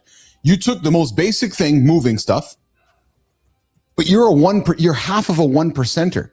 Because 99 point, and John knows where I'm going with this, 99.9% of people can do what Nick does, but won't fucking do it. But Nick and his partner were like, we're going to go build a moving business. And you've turned it into a $300 million business that 99% of other people can do, but don't do it. And you see my point. But see, with Nick, you're just talking about it's his vehicle. He could have picked any vehicle and done the same thing. Yes. Sometimes I question whether I picked the wrong vehicle. Brother, I'm telling you, in my first stab out of college, because I had the same thing. I never got a job. I went straight into entrepreneurship. But my first success was not something that I was interested in keeping around. Yes. You know, but at that point, it was the thing that I was able to get off the ground and make money. And I was like, that's kind of that I thought to myself, son of a bitch, am I going to fucking run a goddamn painting company for the next 30 years? Fuck no. This is a means to the next step. Yeah. But when I see Nick though, most people do that, right? Like most college kids would stop after we got out of college. We just kept it going. And I guess we're going to keep it going at this point. But that's what you are, right? And Petro says quote of the week by Nick Friedman. That discipline sets you apart from the 99%. But that's why when Kai said, "Hey, here's Nick," I was like, "We got to get this guy on the show," because I saw all your stuff. But there's a clear reason why you stand out from everybody else, and that's a testament to you, man. That's a test, and that's what we do on the show, right? I'd like to consider myself a 1%er. John's a 1%er. You clearly are a 1%er, Johnny. Well, and then I was going to say too is that yes, you took this vehicle that maybe not have been your dream vehicle. Yeah, but you've made it. You wrap some purpose around it, which then totally changes how the vehicle feels, how it drives. It's got more purpose. You know, in the beginning, we don't really fucking understand. We're just like, fuck, I got to make some money. I'm hungry. Yeah. You know? Well, and that's why, John, I like you said it, because then we're going to wrap up here. Like, that's why I love, Nick, that you've wrapped it up, because I can tell your purpose is in being a leader. So as you and Omar are growing this thing, I'm sure the quiet conversation is like, we're fucking building a moving business? What the fuck, man? And you're like, I'm not motivated by that. Oh, I like leading people. So your purpose is building a leadership company disguised as a moving business. Nick Friedman, fucking kudos, man. Brilliant to you for the success you and Omar are having.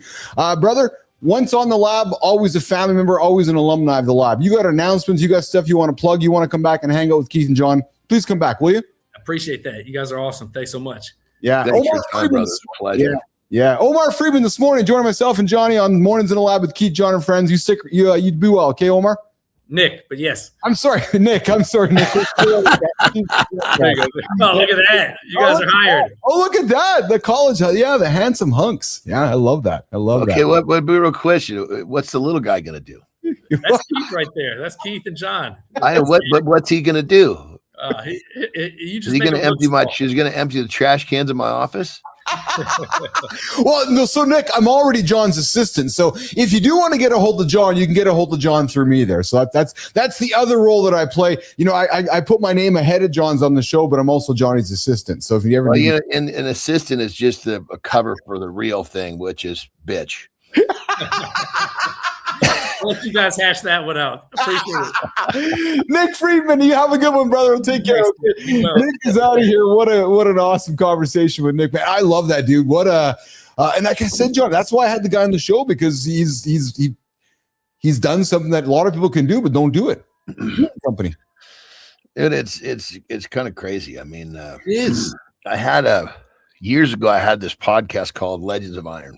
Yeah. And it was me and Nick Best, strongman buddy of mine, and then a IFBB bodybuilder competitor. There's the three of us, and we'd bring on anybody that made some real progress with the iron, so to speak, being part of the vehicle. Yeah, and there was a really good power lifter that came on, and he'd actually gotten in a bad Harley accident, and then turned his focus to arm wrestling, and he'd also become a pretty successful coach. And all of this came from him, having the discipline duty with weights. And he put it so simply. He's like, anybody could have what I have if they would actually put in the work. So simple, right? Actually so fucking simple. Because he was a world-renowned power lifter. Yeah. Then became a world-renowned fucking arm wrestler, flies to fucking Dubai for arm wrestling. Type of shit, and all his expenses are paid. Yeah, and he's got a really successful coaching company. Yeah, and it's like he's really fucking made a great life for himself, and it's just so he broke it down so simply. Well, anybody can have this; they just won't put in the work. Well, it's funny you say it too, because and I means with all respect, picking heavy stuff up. So the guy made a successful career in living, putting the work of picking heavy stuff up. So to your point, we're not talking about creating some fucking algorithm that needs some quantum computing stuff or gazillions of dollars. The guy made a living picking stuff up, Jon Andersen. Actually, and so did you. But to your point, though, seriously, right? Choose difficult shit. Choose difficult shit. Hey, dude, I got an awesome committed segment. I love watching these with you. The Blue Angels. So, Johnny, the Blue Angels, they are a flying. I know they fly in San Francisco, I believe. Yeah. So check this out. They actually when those guys come into town that weekend, it's a fucking just. You've never seen so many people flocking to San Francisco. Look at this. They're flying right now, rehearsing before they go. What are we looking at? What are they doing in their hands? Watch his hands. Oh, I got you. He's in a simulator. But closing their eyes. So it's Keith and John in the room before we go in the airplane. So actually not in a simulator. So this is visualization. Yeah. I got you. Yeah. I got you. Cool, man. It's I've never seen this before. They're all in sync doing their moves in this, in their, whatever, the boardroom or something. But that's pretty cool, man. Like I said, I love these segments because you break them down, but that's pretty fucking cool. That's like a really, really extensive version of two guys in a locker room talking through their match. Oh, dude.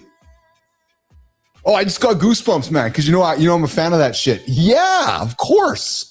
Yeah, it was. It was WrestleMania week, and I had actually sent I was returning a text to my buddy Ferg, who's Finn Balor. Yeah. He's like, I'll have to get back to you a little later. I just stepped into the rehearsal for the match. Really? Yeah. Oh, that's fucking cool, man. So I'm actually chicken pimples right now because of how you articulated that to a couple guys sitting in the locker room talking it through, right? Yeah. Yeah. And sometimes you go to those fucking things and it's like you never quite know what the booker has in mind. So is it you? Okay. Is it you so is it you? Is it Keith and John and the booker usually, Johnny? Like the guy who's actually booked the match? Is that how it works? If it's big enough, there's a lot of things that come into play. Okay. How experienced everybody in the ring is going to be. Oh, yes. Of course. You're always going to hear from the booker how it's supposed to end. Period. End of story. There's no two ways about it. That's not an athlete's decision. Oh, it's not. No. Yeah, because they're building. Think about it, they're building stars. Yeah, it's a TV show at the end of the day. Yes, you're right. Yeah. But then the booker might be like, he might have an idea, right? Hey, let's do this. Yes. Hey, let's do this. But then, the athletes might speak up and say, hey, let's do this, but let's do it this way. So it's just this really creative, scenario. Like I'm trying to think of, there was a match that I was in a situation like this, and they wanted me to pull off a move. Okay. That I only done a few times. Okay. Yes. And I told him the booker's name's Gato. He's obviously a Japanese guy. I'm like, Gato, if I don't hit this just right, I'm gonna have fucking 10 more minutes limping around in here. Because it wasn't a real, and he's like, good point. Because that fucks the whole thing up. So this is fascinating because again, I watch this stuff. So, and I've seen some of the background stuff where you have the retired guys, like the booker, right? Or I'm trying to think like Michael Hall. There's a few guys, or Paul Heyman. Like they're sitting back there helping you and I talk through the match, right? Basically, or basically book it through. Well, I don't know that those would be the bookers, but those would be people that they'd be definitely part of a creative process too. Yeah. The booker is, especially in these bigger companies, it's like, fuck, there's writers and bookers, and they've got this thing fucking planned out months in advance. Of course. Yeah.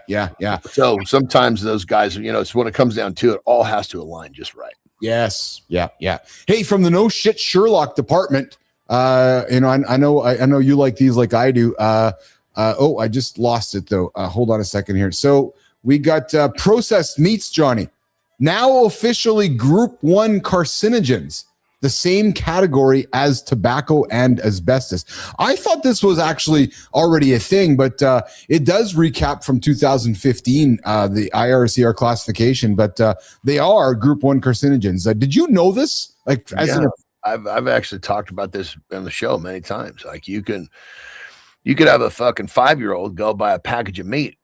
Well, if he's buying the wrong package of meat, he might as well just bought a pack of cigarettes. Yeah. So I think I've known this, but until it was kind of put into me the same way, like you just said, I was like, well, fuck, that's kind of a duh thing. Like you're right. You got the 5-year-old walking in to buy the bacon. Why don't you go give him the pack of smokes? Same thing. Yeah, I mean, it's not all of them are that way though. No, I get it. I would have to think that the majority are.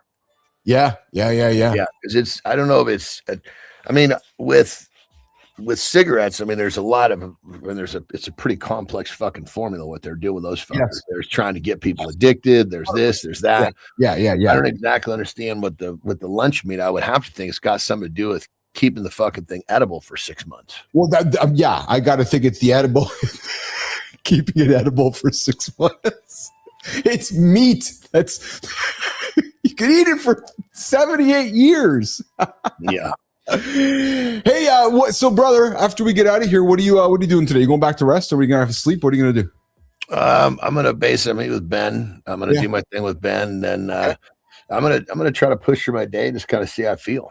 Yeah. I can't say I don't feel like I did yesterday. Kind of in a tweener place, I can certainly see you're certainly feeling much better.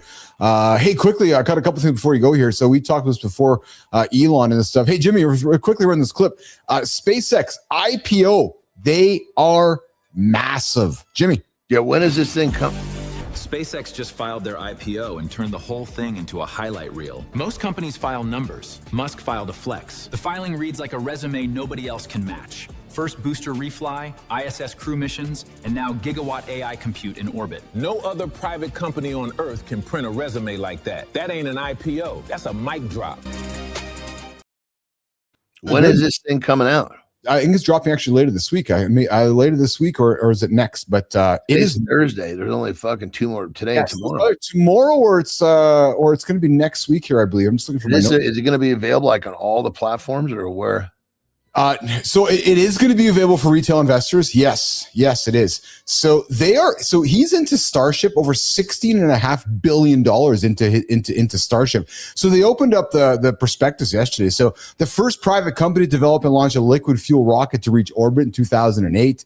Like some of their, the specs on their doc, on their IPO filing, massive. Like just What's massive. The ticker symbol. SPCX is the goal. Literally SpaceX. Okay. Yeah. Anthropic, Johnny. So get this. Did you say SPCX? You said is the goal? Is the goal to be the ticker symbol? Yeah, symbol. Yeah. Oh, so it's not actually we don't really know what it's going to be till they say, guess what? Go buy it. Yeah. Yes. So that is the. Hey, Kai, could you quickly find out when this thing's going to go public for us? That would be great. My grok is not up right now here, so I'd like to. I thought it was actually going this week, but you're right. It is Thursday. So I mean, dude, it's like Tesla. If you'd got some of this in Tesla fucking forever ago, even just a few $1,000 would have been fucking off the chain. So get this. How do you want to miss this one? I know you're sitting down for this. So Anthropic, obviously one of the big frontier AI models. So Anthropic actually uses SpaceX's compute. So in the prospectus launched yesterday, it was also acknowledged that Anthropic is into SpaceX for $16 billion a month in compute. So their bill, $16 billion a month Anthropic is paying SpaceX to use their computers. $1 billion, man. Like we're talking fucking. It's just astronomical, man. It's absolutely astronomical. So, what do you think? Because I've never bought an IPO, but I was like, I don't want to miss this one. What is it? Literally, talk to me. Is it just buying a really fucking cheap stock, so to speak, or what is it like? Yeah, so here we got Petra coming over. SpaceX is targeted to make its initial public offering on the NASDAQ as early as June 12th. Under the ticker symbol SpaceX. Yeah. So great notes here. We got retail allocation. Reports indicate that SpaceX has reserved an unusually high 30% of its IPO shows for retail investors. So basically, John, you can go to your investment advisor and tell him you want to buy into SpaceX, right? So, and you want to get in during the IPO is what you'd be instructing him. So they've set aside 30% to retail investors. Typically, they don't set that much aside, but you could get into it if they're looking to raise roughly $75 billion. The deal targets a valuation of $1.7 to $2 trillion. So this is not something you could just go to your Schwab and buy. No. Gotcha. Yeah. Well, so hold on. Yes, retail. So going to Schwab is a retail investor. So yes, you can go. They're going to allocate 30% of the shares to retail investors, right? Although initial access, it might still be highly competitive. So those first early days, highly probably unlikely. It's going to be I suspect it's going to be a highly subscribed IPO, to your point, because those that got into Tesla early, right? But Johnny, they're valued at almost $2 trillion. Yeah, that's crazy. It's actually crazy. Yeah. He's going to serve as CEO, CTO, and chairman, and he maintains 85% of voting control through dual class structure, which is Elon. So, yes, it's going to be high. Hey, Jimmy, you got some vintage before we walk Johnny out of here? What do we got for vintage this morning? What are we reflecting? Oh, yes. There we go, baby. Yes. Turn it up, Jimmy. Turn it up. There we go. A little bit of Trans Am in there, yeah. Is that Burt Reynolds driving? No, that one's not actually. No, that's just somebody. That's just a guy in a semi. I caught this clip of them driving in an old school Trans Am, and I was like, man, that's the olden days there. That's some fun stuff. We don't see those black Trans Ams out there at all, actually. My oldest brother actually had one of those. Oh, really? Yeah. Yeah. He got a D1 scholarship. So his dad bought him to Oregon. So he had bought him that as like a great job. That's pretty cool, man. That's pretty. I would suspect if they release that kind of Trans Am model today, or I got to think it would fly off the quote unquote proverbial shelves. Men lining up to buy that black Trans Am, right? So, well, especially with the modern day tweaks they'd add to it. Well, that's exactly it. All right, well, brother, hey, John, before you go.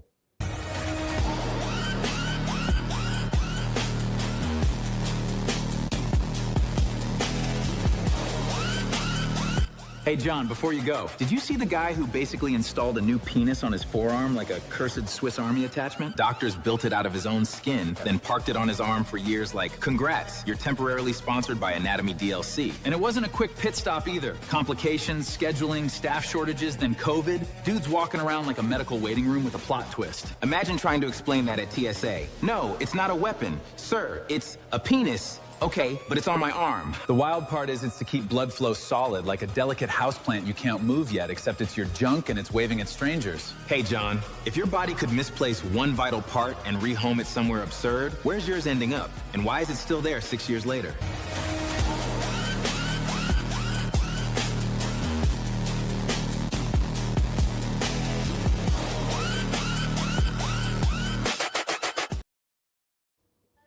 Is that for real?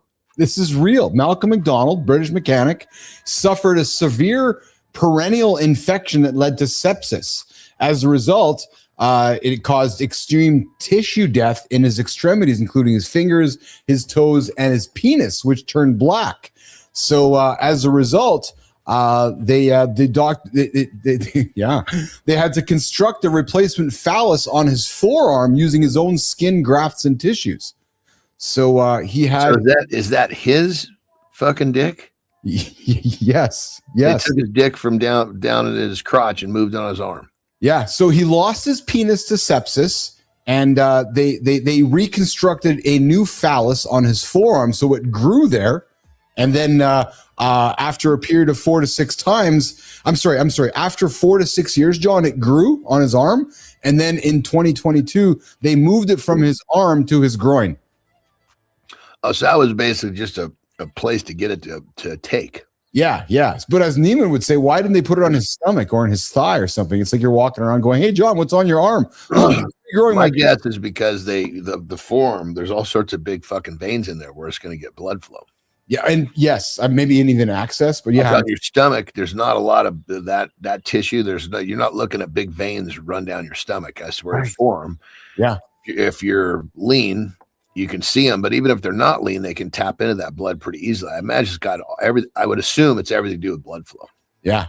Well, as Charlie says, on the leg at least. This is what I love, man, because you're such an expert on the human body. You just have an answer for it. No, it's on the arm because of this reason. Of course, it's on the arm for that reason. Well, I mean, think this poor fucker. He doesn't want that thing sent on his form. That was probably what was necessary. He's got a penis. So first of all, the horror of losing your penis to sepsis. A. And then B, hey, Dr. John, yes, I've lost my penis. Okay, well, we're going to grow you a new one on your arm. What? Well, I imagine if you're you're thinking about life with no dick, and then you're given a single option, that single option sounds pretty fucking good. That's the clip of the week. Petro, never mind the quote from our guest today. If you're having a life with no dick, and that's your option, that's the best one. No dick growing on my arm. I'll take the dick growing on my arm. He would have probably taken it on his cheek if he had to. Johnny, I love you, man. I'm so happy to see you here this morning. This show is brought to you by John's burp. Dude, what did it look like? I was covered in fucking freckles. Oh my God, man. So funny, dude. Get out of here. Go get some rest. Go say hi to bed. Take care of yourself. We got Petro back in the lab tomorrow. It's Friday, brother. Have a good loop, my brother. You too. Johnny's out of here. I love it. The man we call the big dog, Jon Andersen, every single. Hey, Jimmy, you got a choice in life, no dick or dick growing on your arm. What are you choosing? Well, apparently, according to John, you're growing the dick on your arm. Yeah, that's exactly it. Prophecies from Jon Andersen this morning on Mornings in the Lab with Keith, John, and friends. Yeah, yesterday's broken peepees and now today's arm peepees. I can't. Hey, Whitaker, that's just how we roll here on Mornings in the Lab with Keith, John, and friends. So let's see here, guys. So we learned today, nation, we've learned two things today.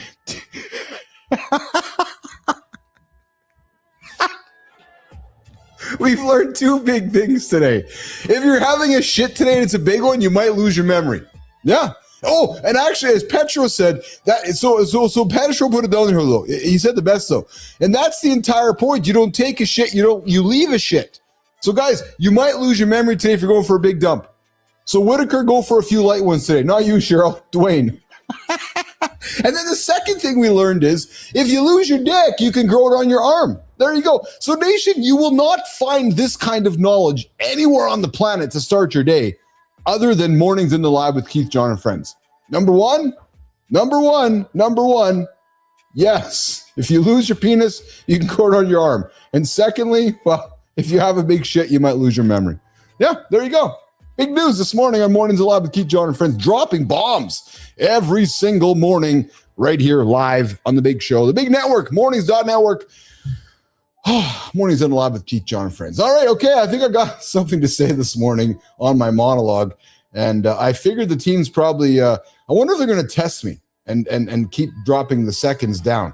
But guys, why have we suddenly turned hobbies into side hustles? Or have we accidentally turned hobbies into side hustles? I got something for you in 53 seconds. We didn't lose hobbies. We converted them into proof. If it doesn't post, we treat it like wasted time. Play used to refill us. Performance drains us. When the hobby becomes content, the nervous system never clocks out. The lie is we're building something. Sometimes we're just avoiding feeling ordinary, so we keep producing instead of enjoying. The cost isn't abstract. It's short patience, shallow sleep, and constant irritability. Our partner and kids meet a version of us that's always on. Protect one thing from monetization. That isn't laziness. It's how we keep self-respect when everything else demands results. Choose a hobby where being bad is allowed. No audience, no metrics, no upgrade path. If it doesn't restore us, it's not a hobby. Keith's about to break down why this pressure feels normal. Then he'll show how to reclaim joy without quitting ambition. Morning begins here.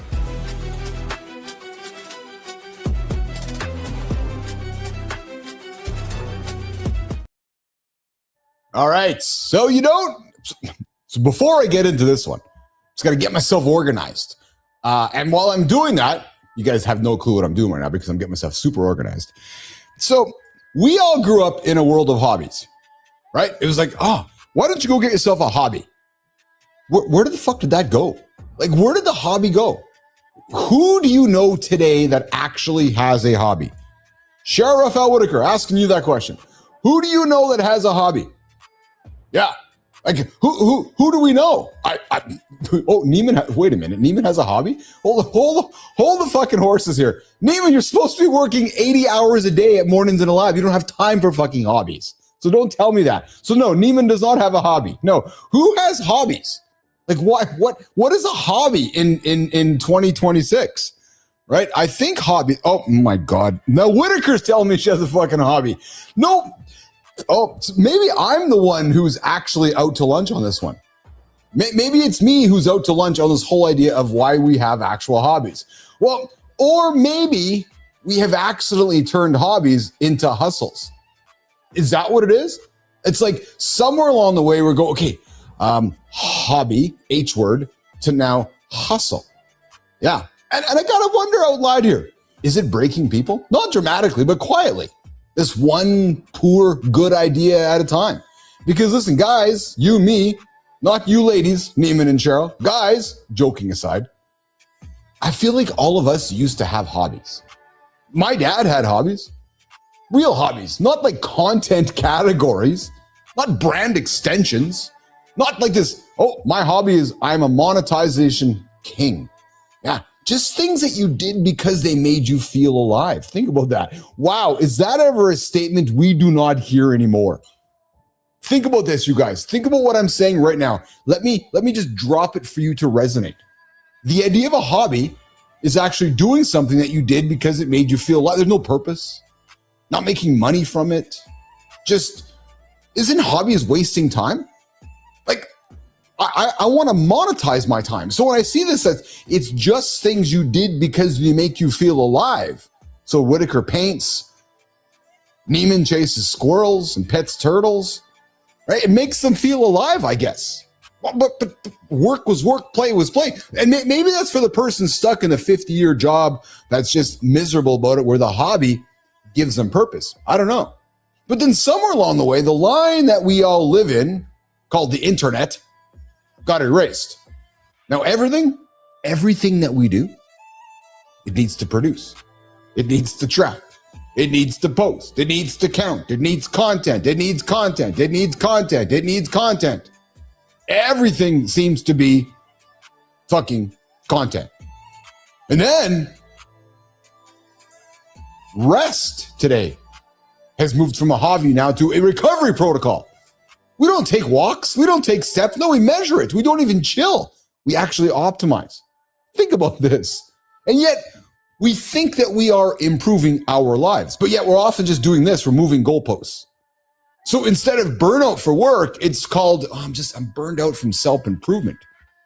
ンstead of pressure from the job, it actually becomes this pressure from the calendar that you created for yourself. I like to call it, the hypocrisy of humanity, right? Instead of anxiety about money, it becomes anxiety about creating content to make the money. Can I just get the fucking hobby back, good time? I just want to do a hobby. Yeah, because doing it for fun, well, it just stops feeling legal. The second something is just enjoyable, we start trying to package it. Oh, look at OnlyFans. Hey, I like having sex. Oh, I know. Let's put a camera in front of it. It's fun. Let's package it up and sell it. Boom. There you go. Make it look good. Make it shareable. Make it measurable. Make it impressive. Make it work. And the irony with all of this, you guys, the irony with all of it, it's actually quite brutal. Yeah, through the journey of moving hobbies to hustles, hobbies to side hustles, we've actually turned joy, Cheryl Whitaker, into a job. We took the Y out and put the B up, and now joy has become a job. And then we wonder why the joy feels like work. So somewhere along the way, we went from, okay, I'm going from hobby to now side hustle. I love my hobby. Wait a minute. How did my hobby now become a job? And why has my job now become work that I don't enjoy anymore? Some guys, that person has ambition. We call it discipline here on the show, or we also call it standards. And sometimes it is. but sometimes it's also fear. Yeah, fear of being unimpressive, fear of being ordinary, fear of doing something badly, or fear of just seeing trying, or the fear of not keeping up with those imaginary people in your feed that are all turning their hobbies into side hustles going, yeah. Well, the performance economy, that performance economy that we watch, all these performative human beings, doesn't count. That performance economy is a lie. Think about that. That performance economy is completely a lie. Does the run count even if nobody saw it? Oh, the meal you ate today, does the meal count if you didn't track it? Oh, I'm not tracking my macros. Or if you didn't go on the trip, does it count if you didn't post it? Well, the hobby counts even if you're bad at it. Think about that for a second. I'm sure Cheryl Whitaker's really bad at her hobby. Not sure what it is. Oh, it's painting. But that's the thing. That's where the play lives. That's where the humility lives. That's where I'm sure some of Cheryl's most creative work comes from. That's where the connection lives. And that's where you do something with no goal beyond the presence that we've all seemed to have forgotten about, including me. Arms up. Yeah. And then when you're going through that life of hobbying, you maybe remember what it feels like to be alive without that audience. And I got to tell you guys, look around you. Look around you. Maybe that's why people are so tired, because it's rare for people to feel alive without an audience. Oh, I got to post for people to see. And as a matter of fact, because of that, nobody is ever off. Even fun seems to be on in 2026. You know, I had a meeting with somebody yesterday who's interested in doing some work with us. And I said to him, I asked him a question. I said, I don't want you to answer right now, and I do not want a predictable response. I said, I want you to create it while you're in a fun mode. Yeah, just fun and relax. Just all of a sudden, just get it out. True story. Because today's world of fun seems to be scripted and it seems to be on.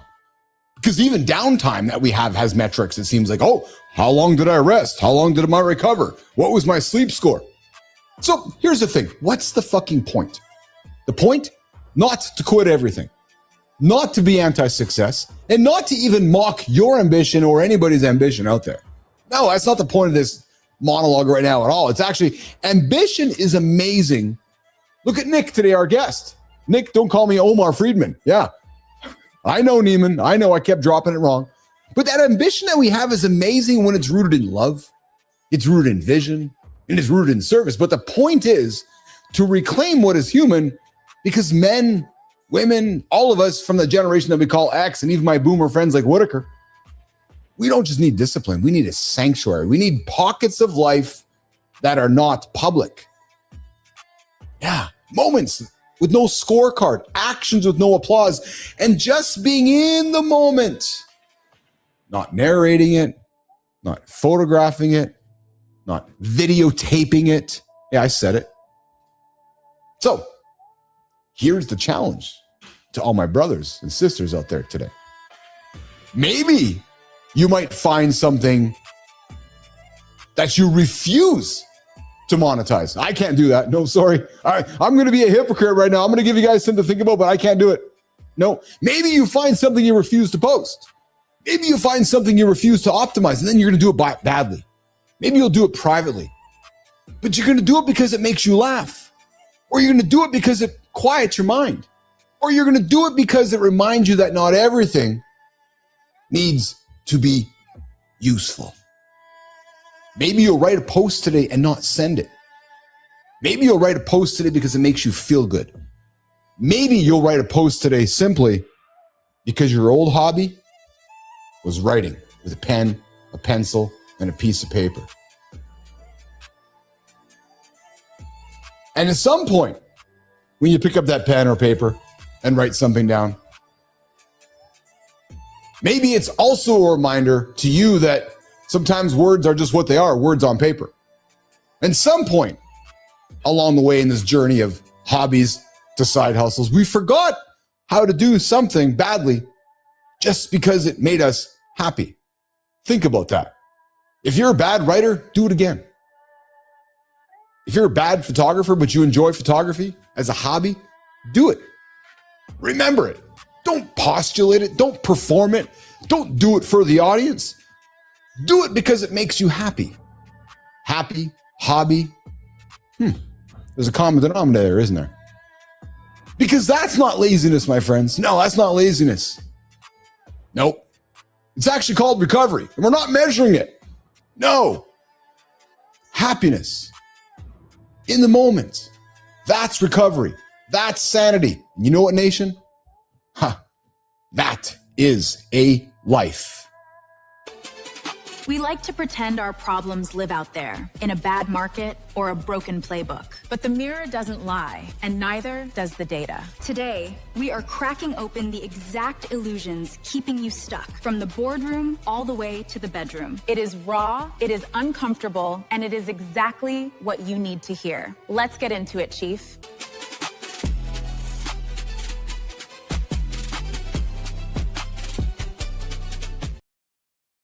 Thank you, Maya Reyes, going into the community. We've got Cheryl Whitaker saying we got Good Time saying back in the day, our parents had hobbies to get out of the house and away from the kids. Yeah, true story. And then Charlie says, I did RC racing as a kid.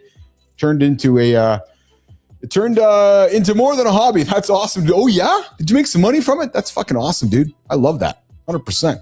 All right, guys, we're going to start the community corner with Maya Reyes and myself over in YouTube. The company you are in is just a mirror of your personal dysfunction. My team, our team, guys. The current environment is an exact psychological mirror of your internal operating habits, period. According to Wade Lowe, he recently broke this down on his Winston Francois channel, proving that a scaling company always takes the exact personality and flaws of its founder. Oh yeah, there you go. Let's be real. You don't need to run a $50 million enterprise to face this mirror. Look at your own life right now. If your project at work is in chaos, if your daily schedule is complete, hold on a second here. Team, I don't think we're in chaos. I don't think my life is in chaos. So I don't think my life's not in chaos. I don't think our work's in chaos. So I don't know if I fully agree with Wade Lowe here. Yeah, he talks that stop trying to manage the chaos out there and stop fixing the person running the show. Interesting. Maybe we got to get Wade on the show here and we could talk to our team. Listen, here's one thing I do know as an entrepreneur. Chaos is part of it. It's pulling levers, pushing levers, moving left and right and all over the place. But I'd like to think that, do I have flaws? 100%. Do we have flaws? 100%. But here's the thing. We work every single day to fix those operational messes and install good habits into the system. All right, over on Substack, the bedroom is where your worth goes to die. To all my men out there, is that what we're thinking this morning? Yeah. Well, listen, Dr. Heather England exposes toxic cultural playbook on Substack. I'm with you, Petro. Yeah, it does sound pretty bullshitty. I know I got my resident Petro bullshit professor. They're keeping us honest. 100%. Yeah. Thank you, Cheryl. I appreciate that. Great mono, my friend. That's great. That's awesome. So, Dr. Heather England says the bedroom is often the only space where men allow themselves to feel chosen and enough. And when that gets shut down, they lose an emotional lifeline. So ladies, stop personalizing the shame. And men, scrap the locker room myths, right? Stop running the old broken playbook. Yeah. Interesting. Dr. Heather England. You should get her on the show. Hey, Maya. How many of our daily performance anxieties are just running a playbook that we never actually choose? Maya Reyes. Every single one of them, Chief. We repeat the reps of a bad playbook and wonder why the momentum feels fake. Whether you are choking your career growth because of your own ego or turning intimacy into a high-stakes performance review, the root cause is identical. You are trying to win a game using rules someone else wrote for you. Think about that, boys. We'll see you tomorrow.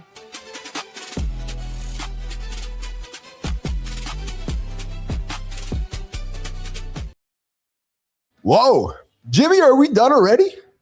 Holy smokes, man. Guys, thanks for hanging out with me this morning. appreciate all of you guys for hanging out. I know you guys have a choice. And when you guys, I get such joy when the show starts and I see you guys trickle into the room. I see you guys starting your day with Maddie. And then I see you guys trickle in here. And I know I say it sometimes, but I have such joy. I'm so grateful that we get to hang out together. 2 hours in the morning, spending our day, starting our day together. And like I've said this before, I'm building what I grew up with. I'm building what I think is missing on the planet. And I'm looking for people like myself and Cheryl and Maddie and I don't know about Dwayne, but Petro, Brianna. I'm looking for people like us that want to host conversations and create content, the kind of stuff that we grew up with. Because listen, guys, girls, we got a lot ahead of us, man. What do we got? 20, 30, 40 years ahead of us. We're just kind of halfway through life. And as you heard in my monologue yesterday, there's nobody making stuff for us at all. I don't know where it is. I haven't seen it, actually. I haven't seen it. So neither is Dwayne.